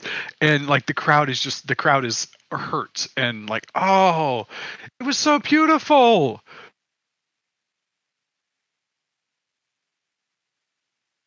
Are any of those people that were complaining, were they around? Any of the people that were complaining, were they around any of us? Like within arm's range? Yeah. Strangle them. No. On that last one, roll a perception check. See if you can spot who it was. I've been doing so well with those. Mm-hmm. I mean, well, you're like 50-50. Excuse me. Oh, bugger. I forgot to do a thing.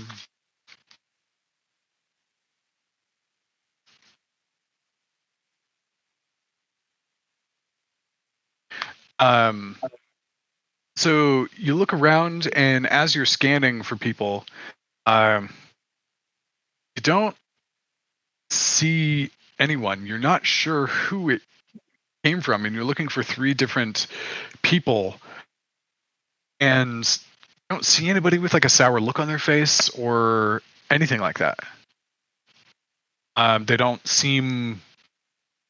You're not sure of where they are.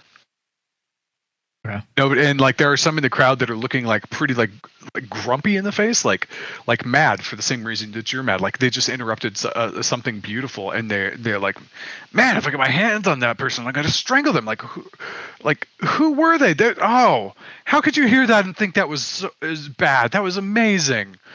Like just the crowd just kind of chatters as they leave. Okay. I'm gonna, as I see her like swim off, follow her, flying over the crowd because there's just Which direction did she go? She went west, and Pinky, roll an insight check for me. All right.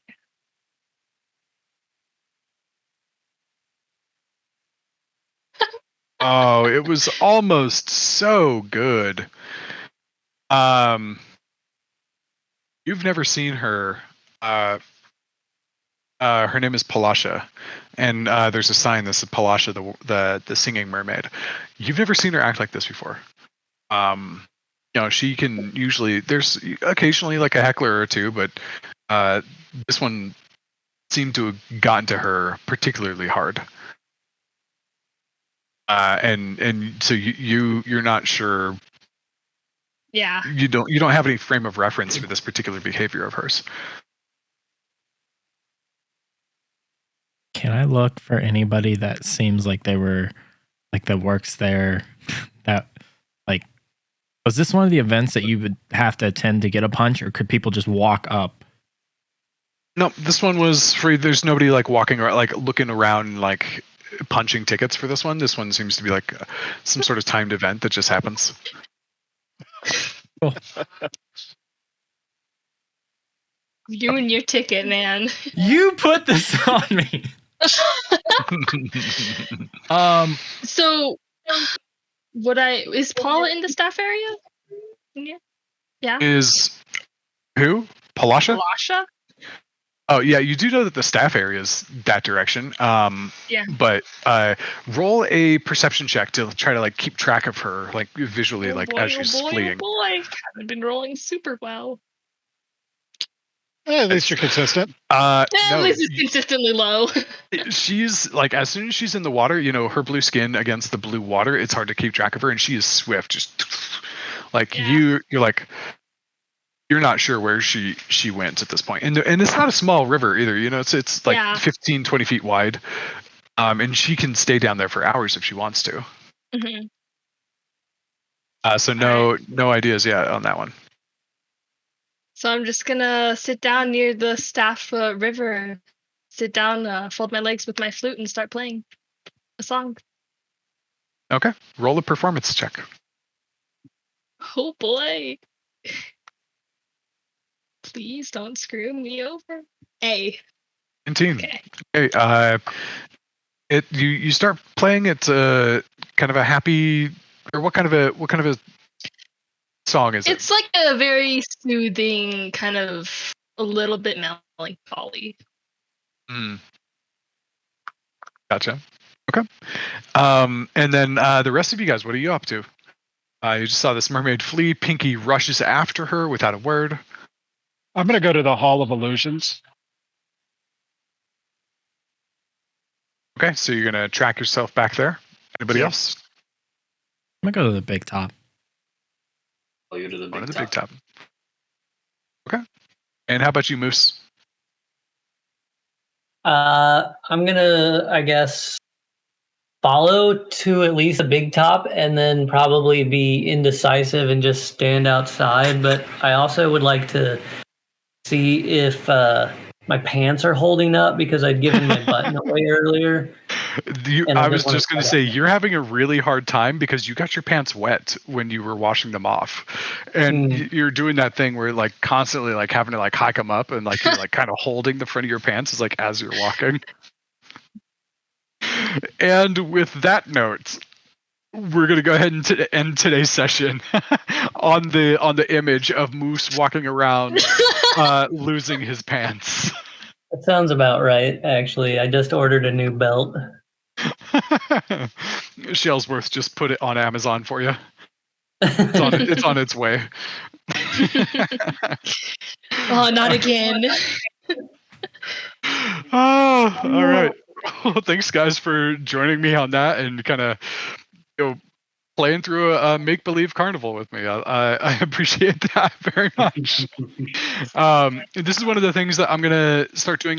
So Troy, Q, Jason, if you guys haven't heard me talk about this yet, one of the safety tools that's recommended is to give it some wind down time at the end of the session. So I'll be ending about 15 between 10 and 20 minutes early, just kind of on the pace of the game, so that people just talk and just chin wag about what just happened and just talk shop, unwind a little bit rather than having I mean, this is a pretty relaxed session right now, but eventually, they'll be tense and I don't want people to have all this tension then just be like, okay, bye. And then crap, I can't talk about this for a week.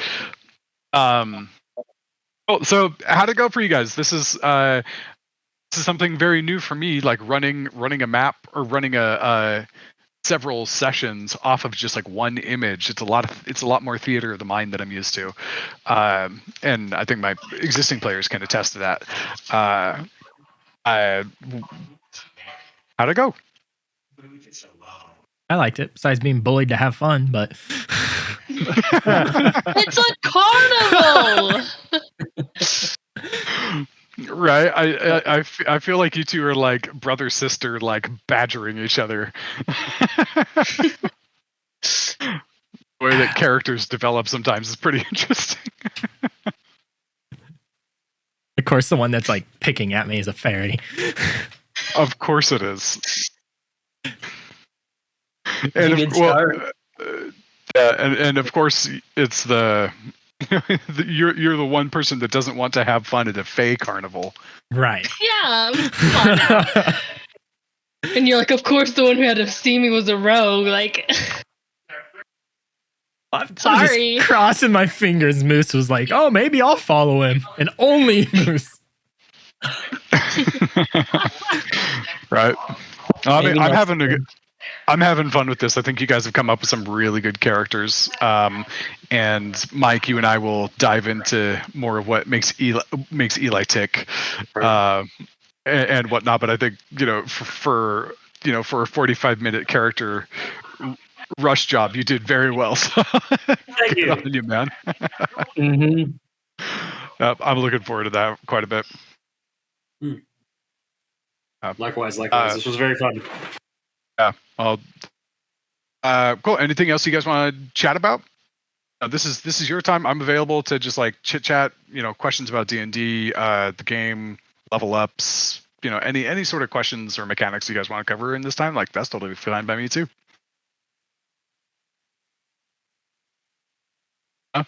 Okay. Cool. Reach out if you guys need anything, and if not, then I'll be in contact with each of you throughout the week, I'm sure. And then we'll pick this up again next week and see what other shenanigans, blah blah blah. See what the carnival holds, and see how much more trouble you guys can create. Oh boy, oh boy. Who's